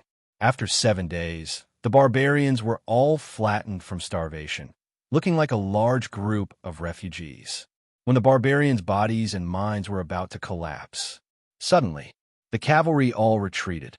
Dongfang Howren rode out on a large horse and announced, "I want to tell you a piece of good news. The bandits that attacked Miracle Commerce have been caught." The barbarians were shocked. They had finally been caught? These bandits came from a southern forest. They are not locals of southern state. The people have already been saved, so this matter has nothing to do with you. The country guarding ruler has already given the order to let you go. The barbarians were overjoyed. It had finally come to an end. The cavalry stationed all around retreated. The southern Xia army seemed like they were preparing to leave, leaving behind a group of stunned barbarians. Wait a minute. Several old tribe chiefs quickly chased after them. What is it? General, our tribe has been destroyed, and we don't have any food left. Several old tribe chiefs said with sorrowful expressions. Our tribesmen are starving and we can't walk anymore. Dongfang Howren knit his brows. What does the life and death of you barbarians have to do with southern Xia? You have to know that you have done many evil deeds. The country guarding ruler not killing you is already a great kindness. The barbarians began to plead. We have already surrendered to the country guarding ruler. Please give us a way out. I can't make this decision. Dongfang Howren said. I have to go back and ask the country guarding ruler. Thank you, General. Thank you, General. Dongfang Howren didn't leave for long before he returned. The barbarians had not left yet, probably because they didn't have any strength left. The ruler's letter is here. Dongfang Howren raised a scroll high up. The barbarians all knelt down to receive the country guarding ruler's letter. Dongfang Howren loudly read it out. The content of this ruler's letter was, "This storm has caused heavy losses to the barbarians, but it is not worthy of sympathy. Who told the barbarians to burn, kill, and pillage, committing all sorts of evil deeds? However, the heavens are benevolent, so this ruler will give you a way out. For the long-term peace of southern state and for southern Xia to prosper, Miracle Commerce decided to invest money to rebuild an old city that had been abandoned by humans 50 years ago. With this city as the center, the area within 300 miles became a barbarian autonomous region for the barbarians to live in. In order to ensure that the barbarians would not return to their old ways, Miracle Commerce invested a large amount of money. Other than giving food to ensure that the barbarians did not starve to death, they also developed mines in the autonomous region and built large amounts of factories to provide jobs for the barbarians. The ruler's letter. The barbarians were boiling with excitement. The country guarding ruler wanted to build a city for the barbarians. What kind of boldness and bearing was this? The barbarians and humans rejected each other, and living together was impossible So the country guarding ruler wanted to build a barbarian autonomous region. In the early stages, they would provide food, and in the later stages, they would provide jobs for the barbarians so that they would no longer be bandits. The barbarians were at a loss about this. They did not know if they could adapt to this kind of life, but did they have any other choice?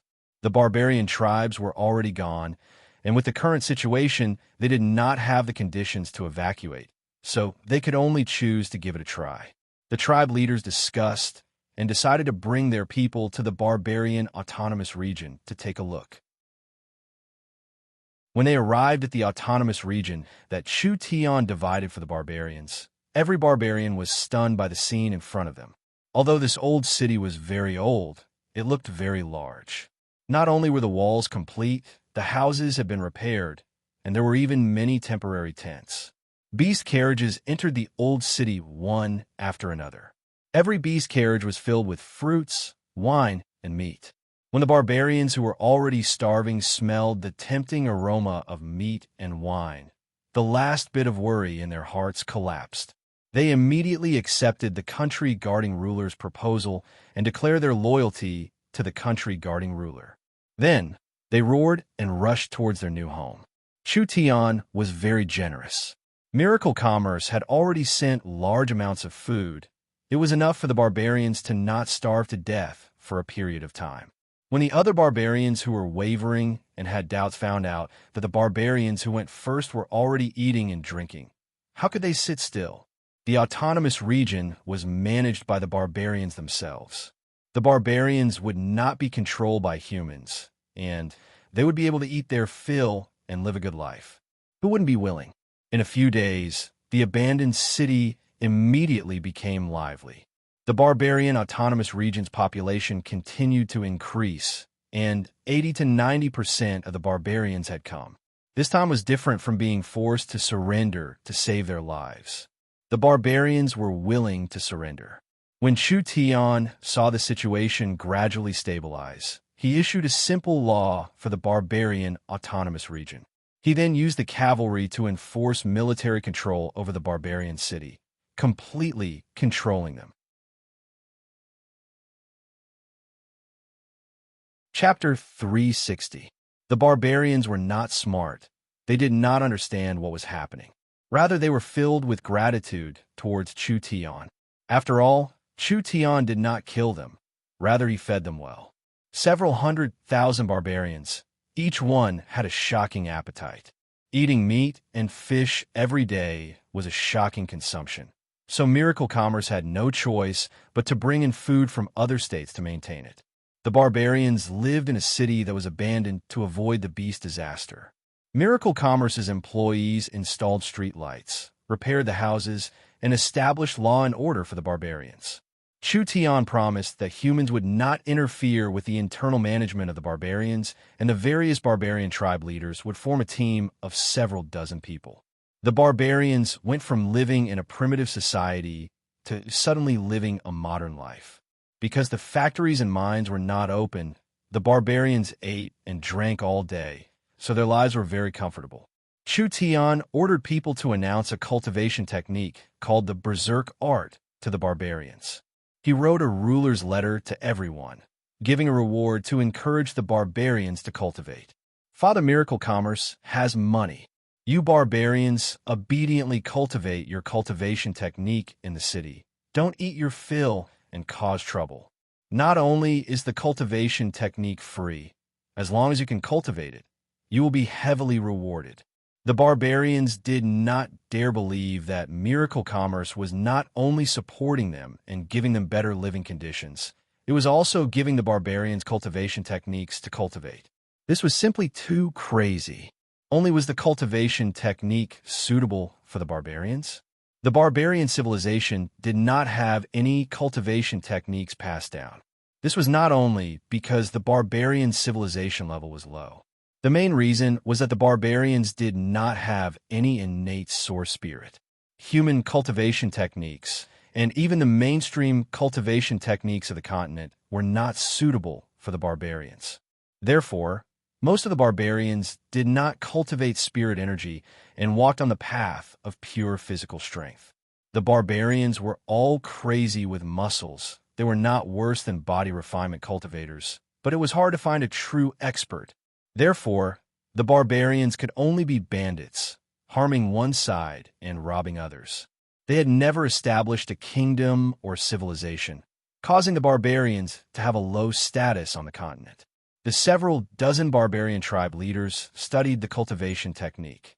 In the end, the old barbarian was shocked to discover that this berserk art was tailor-made for the barbarians. This had an essential difference from the other cultivation techniques on the continent.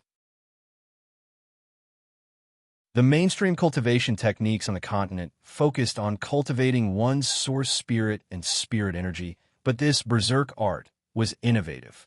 It focused on cultivating one's physique and focused on training one's life force, so it didn't have a strong requirement for spirit energy.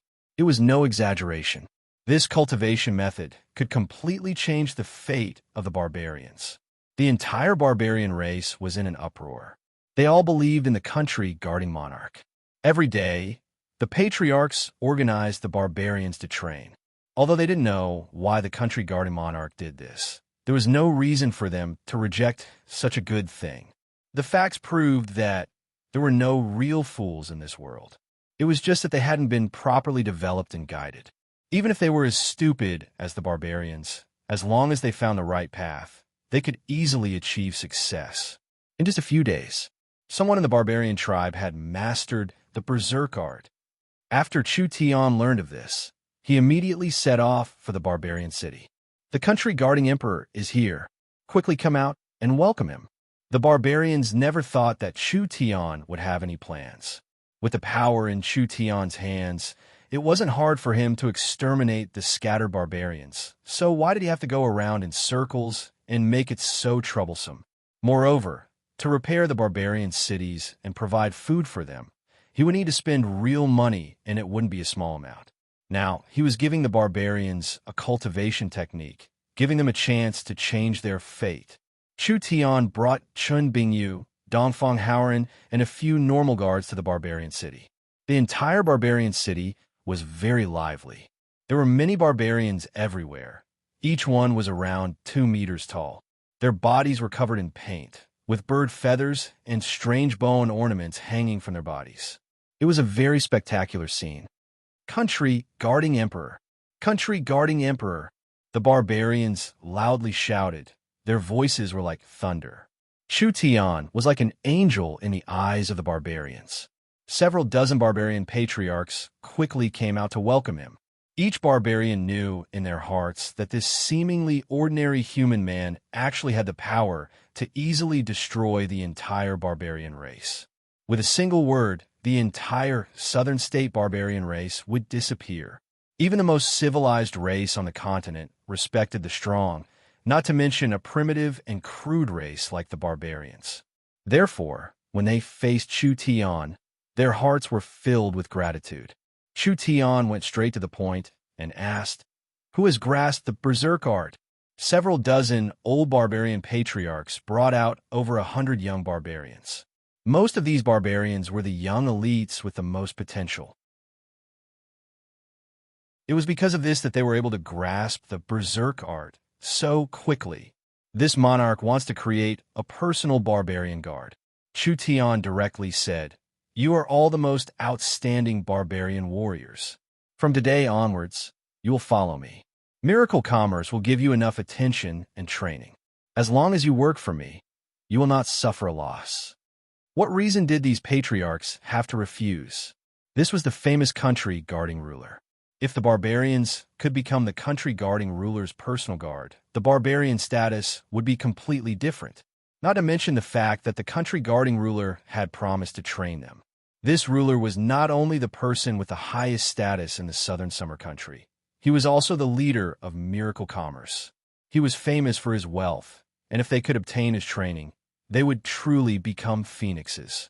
Chu Tian did not stay in the barbarian city and immediately brought the 100 barbarians to the southern state laboratory. Gu Qianxiu and a group of white-haired researchers were busy in the laboratory. They were fiddling with a strange sealed cabin. This sealed cabin was made of metal from top to bottom. and the cabin door was made of hard diamond. It was about 10 feet high and could accommodate a barbarian warrior. The barbarians were very nervous. They did not know what Chu Tian wanted to do. Chu Tian explained to them, "No need to be nervous. This is not a bad thing for you. On the contrary, it is a good chance for you to be reborn." Gu Qianxiu took out a small and exquisite box that had several hundred bottles of dark red medicine inside. He randomly took one out. "Can we begin now?" These are the recently developed wild blood medicine. The materials used for the wild blood medicine were very rare. There are all kinds of fierce beast blood, demonic things, and etc. Although they were very rare, there weren't many areas where they could be used, so they weren't very expensive. Of course, this was only relatively speaking. This small box of medicine was worth at least several 100 million gold coins. Let's first test the barbarian's strength. The researchers brought the barbarians to a room on the side and began to use all kinds of physical testing equipment to test their fist strength, arm strength, and explosive strength. The barbarian's iron fist slammed down on an iron rake. Plum! The entire iron rake caved in, and the researchers immediately recorded it on the side. Fist strength 11. This was a very shocking number. This meant that in a situation where they had the same cultivation, this barbarian's pure physical strength was 13 times that of a human's. This barbarian was only at the 5th body refinement layer, but even a 9th body refinement layer human would not be able to block a single punch from him. Gu Qianxiu couldn't help feeling surprised. This is truly an unbelievable physical strength. Fist strength, arm strength, wrist strength, leg strength, all kinds of data were roughly calculated. The barbarian's physical strength and strength were all around 10 times that of a human's. The barbarians did not have any cultivation techniques. They could only rely on brute force to create their own territory. This was the foundation of the barbarian's survival. Begin the wild transformation test. A barbarian was sent into the sealed cabin. The researchers inserted a medicine into the injection hole, and the dark red liquid was suddenly sucked out by the vacuum pressure. Then the sealed cabin was filled with a red mist. The barbarian did not know what was going on at first and looked around in a daze. Immediately after, waves of spicy and stimulating aura instantly spread around his body, causing his skin to become extremely hot. It was as if power was being released from every cell. His mind suddenly went blank, and intense pain, anger, and violence covered his divine sense. The barbarian cried out in pain in the sealed cabin. When a large amount of red mist was absorbed by his skin and body, the blood vessels in his eyes quickly spread. His originally dark skin gradually turned red, and the blue veins on his body bulged like centipedes, constantly twitching and twisting in his muscles. It was a very frightening scene to behold. Dong, dong, dong. The barbarian released a terrifying killing intent, like an angry rhinoceros slamming into the sealed cabin, causing the entire laboratory to shake. However, the sealed cabin was made of special diamond, so even if a giant elephant was trapped inside, it would not be able to escape. In a few seconds, his black skin turned dark red, and the barbarian's muscles became at least a size stronger. Dong! At this time, a fist landed on the diamond cabin door, unexpectedly creating a few small cracks in the cabin door. This barbarian had already lost his consciousness and was like an angry killing machine. His body released a scarlet light as he roared and roared, continuously attacking the cabin door, trying to tear everything in sight to pieces. The barbarian soldier revealed a look of fear. What did the people from Miracle Commerce do? This wild state did not last long before the barbarian gradually calmed down. This was the effect of the berserk art he had cultivated, suppressing his wild rage and killing intent. The barbarian's breathing and heartbeat gradually stabilized, but his body was still filled with a dangerous aura, just like a terrifying beast. The red mist gradually disappeared, completely absorbed. Chu Tian waved his hand at Gu Qianxiu. "Open it. Nothing bad will happen, right? Relax. Everything is under control." Gu Qianxiu was not afraid of him. Although living beings had gone berserk and their strength had increased by more than 10 times, it was still impossible for him to threaten a peak ninth awakened soul layer cultivator. The barbarian soldier walked out of the sealed cabin. Chu Tian asked, "How do you feel?" "I don't know." The barbarian man had a blank expression. "I feel like my strength has increased by quite a bit." Chu Tian made a gesture. "Fist strength test." The researcher took out a fist target and let the barbarian test his strength. Huh! The barbarian's heavy fist slammed into the metal target, and an explosive sound rang in everyone's ears. The metal target instantly shattered into pieces. His fist strength has broken through 100. Everyone couldn't help taking in a cold breath. If this fist hit a first awakened soul layer cultivator, it would be enough to cripple them. Chu Tian conducted other tests on the barbarian soldier. Whether it was his body's strength, endurance, or explosive power, they all received a terrifying increase. The barbarian's sensitivity to pain had greatly decreased, his willpower had increased by a large amount, and his body's recovery rate had increased by several times. This was the effect of going berserk. The miracle commerce researcher revealed a look of surprise.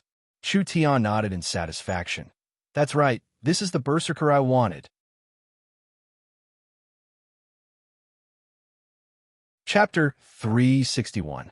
In the era that Chu Tian lived in, the barbarians no longer existed. Chu Tian had done some research on this race. Speaking of the barbarians were a close relative of humans in the ancient era, but they had mixed the bloodline of an ancient beast. The ancestors of the barbarians were a very strong race, but after several tens of thousands of years, the wild energy in the barbarians' blood became thinner and thinner, so this race became weaker and weaker. The barbarians were a rare race that relied on their physical strength. Although they could not awaken their source spirit and were not suited to cultivating any attributed cultivation techniques, the barbarians had a very strong life force. If they could cultivate a non-attributed cultivation technique and develop their physical strength to the peak, the barbarians would still be a strong race. The wild blood medicine was a special medicine that could cause a berserk reaction. What was berserk? Berserk was similar to the demonic transformation. When the infernal flames invaded the thunder state, the abyss aura caused a large number of humans to be demonized, causing many weak or weak low-level cultivators to suddenly become terrifying abyss demon soldiers, which could directly threaten high-level cultivators. This was the result of the demonic transformation. The berserk transformation was similar to the demonic transformation, but the principle was different. The dark energy infecting a living being was the cause of the demonic transformation, but the berserk transformation was when the power of a fierce beast surged in, stimulating one's potential and fully developing one's physical strength. The demonic transformation was more extreme, so it was basically irreversible. Although the berserk transformation was not as extreme as the demonic transformation, normal living beings would still pay a large price for going berserk. The berserk transformation could increase one's strength by a large amount, but the price was losing one's rationality. They would become crazy and bloodthirsty, unable to differentiate between friend and foe. The berserk transformation would wildly slaughter everything in sight. There would be no pain, no fatigue, and finally they would die from exhaustion. The barbarians had a special physique and bloodline, so they were one of the few living beings that could undergo the berserk transformation. The berserk art was a cultivation technique made for the berserkers. Not only could it train the berserker's potential, it could also suppress the berserker's berserk state, allowing the berserker to maintain a clear mind in battle. The most important thing was that with each berserk transformation, this cultivation technique would quickly evolve. When this terrifying super soldier was created, Chu Tian would bring them to battle all over the place, allowing the berserkers to participate in battle. This way, the berserker's strength would become higher and higher. Each berserker had a strong destructive might. Once they went berserk, they would not feel pain, fatigue, or fear. They were a group of endless killing machines. This was a unit that could quickly level up. Gu Qinxiu began to transform the remaining 100 barbarians into berserkers. These barbarians were the elites of the barbarian race. When they went berserk, they could instantly cripple a second or third awakened soul layer cultivator in close combat. If such warriors were to form a large army in the future, they would definitely become a sharp knife in the hands of miracle commerce. Even in a warring kingdom, they could be called a trump card army. It was also a high-level army that could grow. Chu Tian planned to create a berserker unit within a month. The initial cost of creating these berserkers wasn't low. It was mainly due to the production of berserker potions. After the berserker army was formed, they would often need berserker potions to level them up. However, compared to the value of the army, this price was completely acceptable to miracle commerce. A powerful army could not be without powerful equipment. Chu Tian had specially ordered a set of equipment for the berserker army. First was the normal equipment and weapons. The barbarian warriors were very strong, so normal light armor and weapons were not suitable for them. Therefore, the berserker's basic equipment was a set of thick, profound iron armor and a giant axe that weighed several hundred pounds. The equipment itself was made of level 3 metal with runes engraved on it, so normal awakened soul cultivators would find it hard to damage it. If this equipment was worn by a human, they wouldn't be able to stand after a few steps, but it was as light as a feather for the berserkers. A profound iron axe was swung with the strength of a barbarian soldier. It was very heavy and could split mountains and rivers. If it was an army of tens of thousands of berserkers, it would be like building a steel wall on the battlefield. At least in southern Xia, other than the Griffin Knights in the air, no other army could break through this kind of defense. How could normal equipment be enough? This was a direct army of miracle commerce. Chu Tian came to the weapons department of the Yun Sex Laboratory. How is the research on the source energy cannons?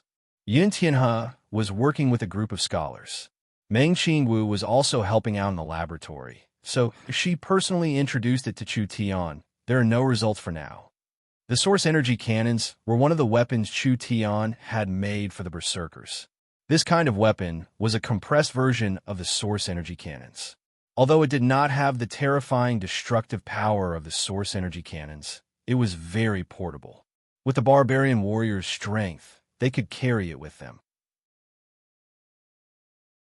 With several dozen people equipped, they could easily break through the battlefield and provide a strong destructive power for the entire team.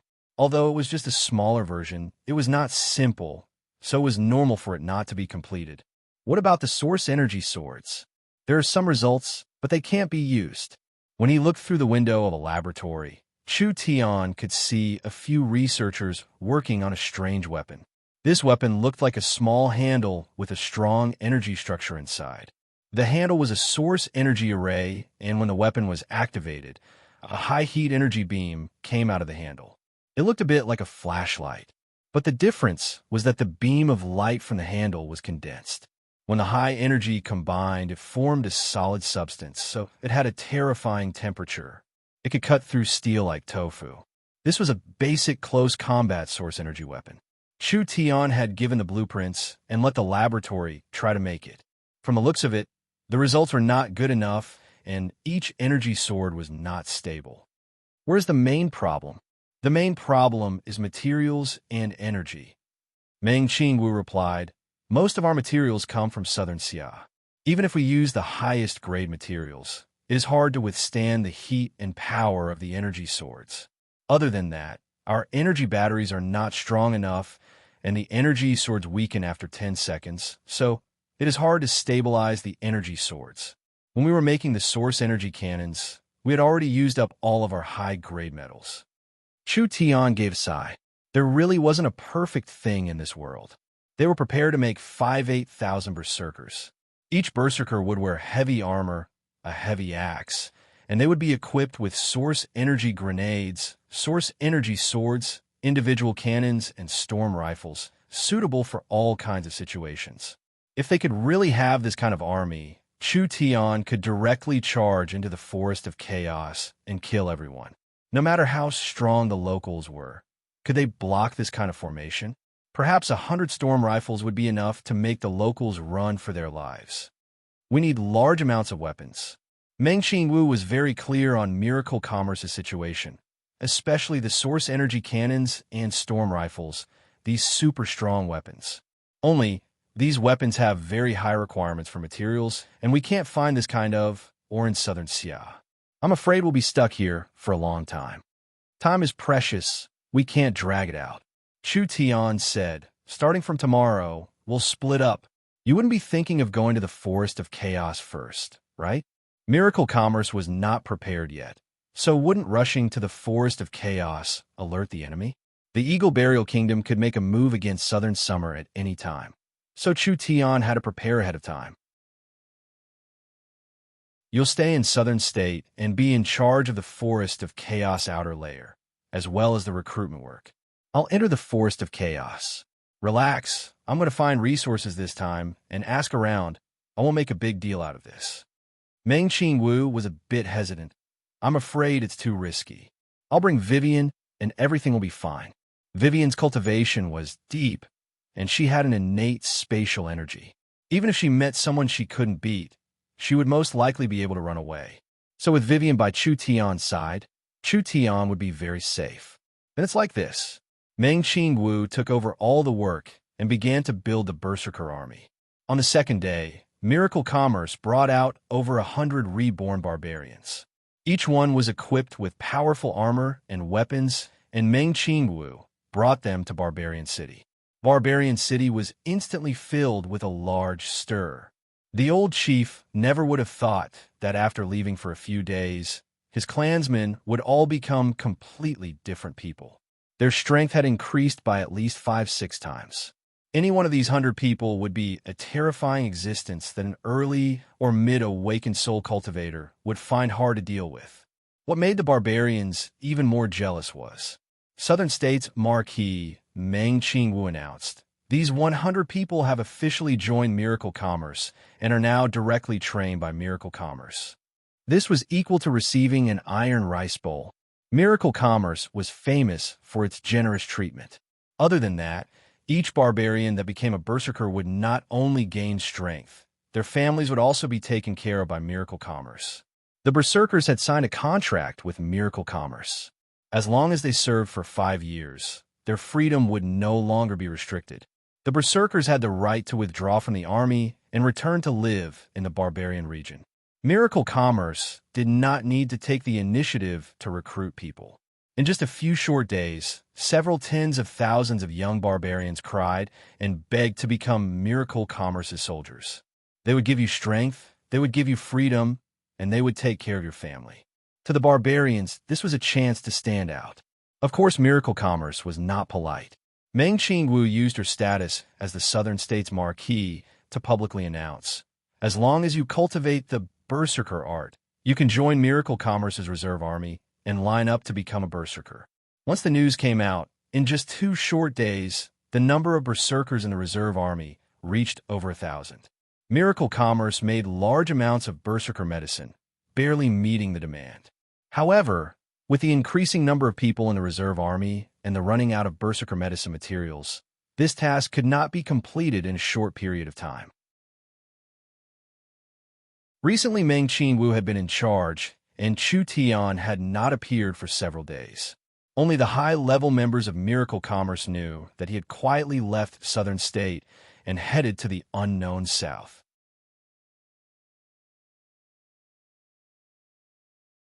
Chapter 362.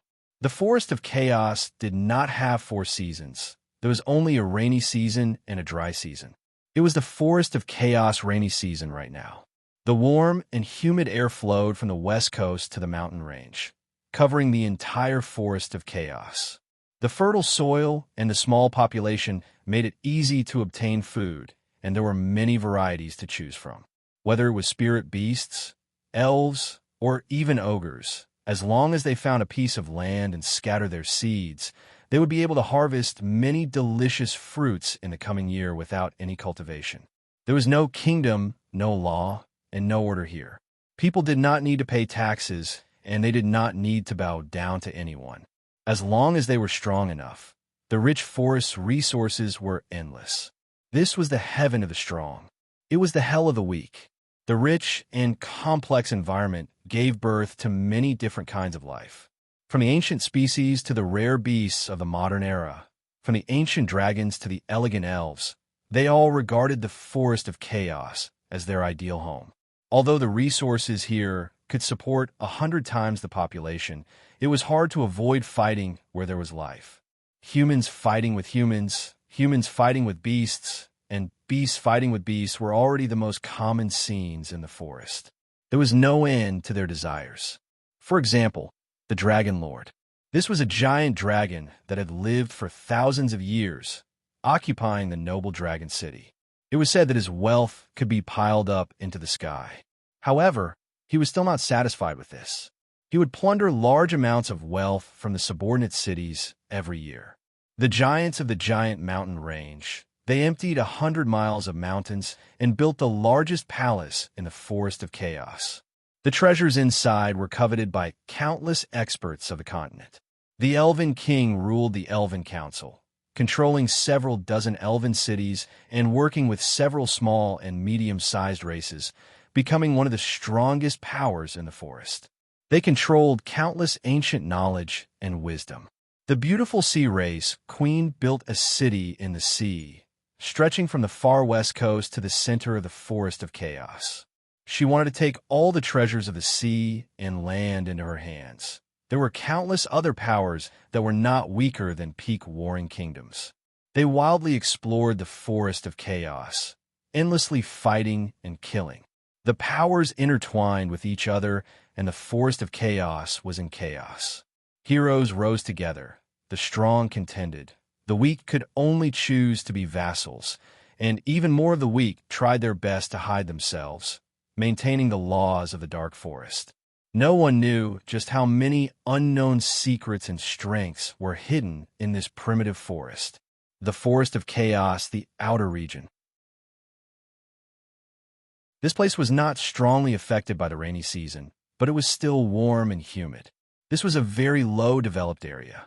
The roots of the giant trees were everywhere, and all kinds of fungi and algae were scattered all over the place. There were also countless poisonous snakes, insects, and flowers. Every corner seemed to be hiding a deadly crisis. In the middle of a dense jungle, there was a spacious clearing in the middle. This looked like a magical beast lair, and there were roughly 10 or so giant lizards lying there. Each of them gave off a terrifying aura, and their bodies were covered with emerald scales that gave off waves of light, as if they were made from jade. In the center of these lizards was a spring filled with powerful life energy. When soaked in this aura, magical beasts could maintain their growth without hunting. Rustle, rustle. There was a sudden movement in the forest. The giant lizard smelled the scent and stood up. It let out a low, warning growl towards the forest. The bushes full of berries suddenly shook a few times, and a few extremely sharp sword cheese shot out. In an instant, the beautiful scales of the giant lizard were shattered, and several lizards were injured. Roar! The lizards angrily counterattacked. They opened their large mouths and didn't see anything being spat out, but the roots and bushes on the ground seemed like they were hit by some kind of energy. They all shattered into the air, and each fragment seemed like it had been twisted. 5 people wearing travelers' cloaks appeared in their field of vision. Although it was 5 normal humans, the lizards felt a dangerous aura and immediately attacked together. Who would have thought that at this time, one of them would cut open the space in front of them? The invisible energy the lizards shot out was all sucked into the spatial crack. Dong! The lizard's scales exploded in an instant, and all the energy landed on him. The leader of the lizards was incomparably angry. Its 4 strong limbs stepped off the ground, and it charged at the 3 of them. At this moment, a little white fox jumped out. Its small body suddenly expanded and transformed into a huge demon fox. When it was stared at by the demon fox's strange eyes, the Lizard King instantly froze on the spot. Then, it suddenly turned around and launched a fierce attack on the other lizards. Another person jumped out. A cold current came out and turned a lizard into an ice sculpture. Another person took out a giant sword and slashed the ice sculpture into pieces. There was no suspense in this battle. The 10 lizards were not weak, but they were still level 2 demon beasts. There were a few strong ones that were in the 7-8th Awakened Soul layer, and the weakest of these humans was in the 7th Awakened Soul layer. There was even an elf that had the strength of a true soul cultivator. That's right. These 5 travelers were not others. They were Chu Tian's group. Meng Ying took out a whistle-like object and blew it hard. The surrounding forest immediately shook and a large group of people rushed out. When these people saw the lizard corpses on the ground, they all gave a happy cheer. The village chief gave the 10 sacred herbs to Chu Tian. This was his thanks to Chu Tian's group. This life essence water originally belonged to their village, but it had been forcefully taken by a group of lizards passing by. Although the village had tried to attack them several times, they had suffered heavy casualties and returned without any results. Today they had met 5 outsiders that were willing to help them, so everything that had just happened. They never thought about it. Just by casually eradicating a nest of lizards, they could actually obtain so many precious herbs, and this was only from an unknown small village. The Forest of Chaos was rich in resources. It was not something Southern Xia could compare to. That night, the spirit beasts had already lit a bonfire. The large pieces of juicy lizard meat were all skewered on iron rods and roasted over the fire. The fragrant fat continued to drip into the fire, making a sizzling sound. The rabbit people were dancing around the bonfire. Each one of them had a look of joy on their faces. Several cute rabbit race girls were holding good lizard meat as they sent it over to Chu Tian with shy red faces.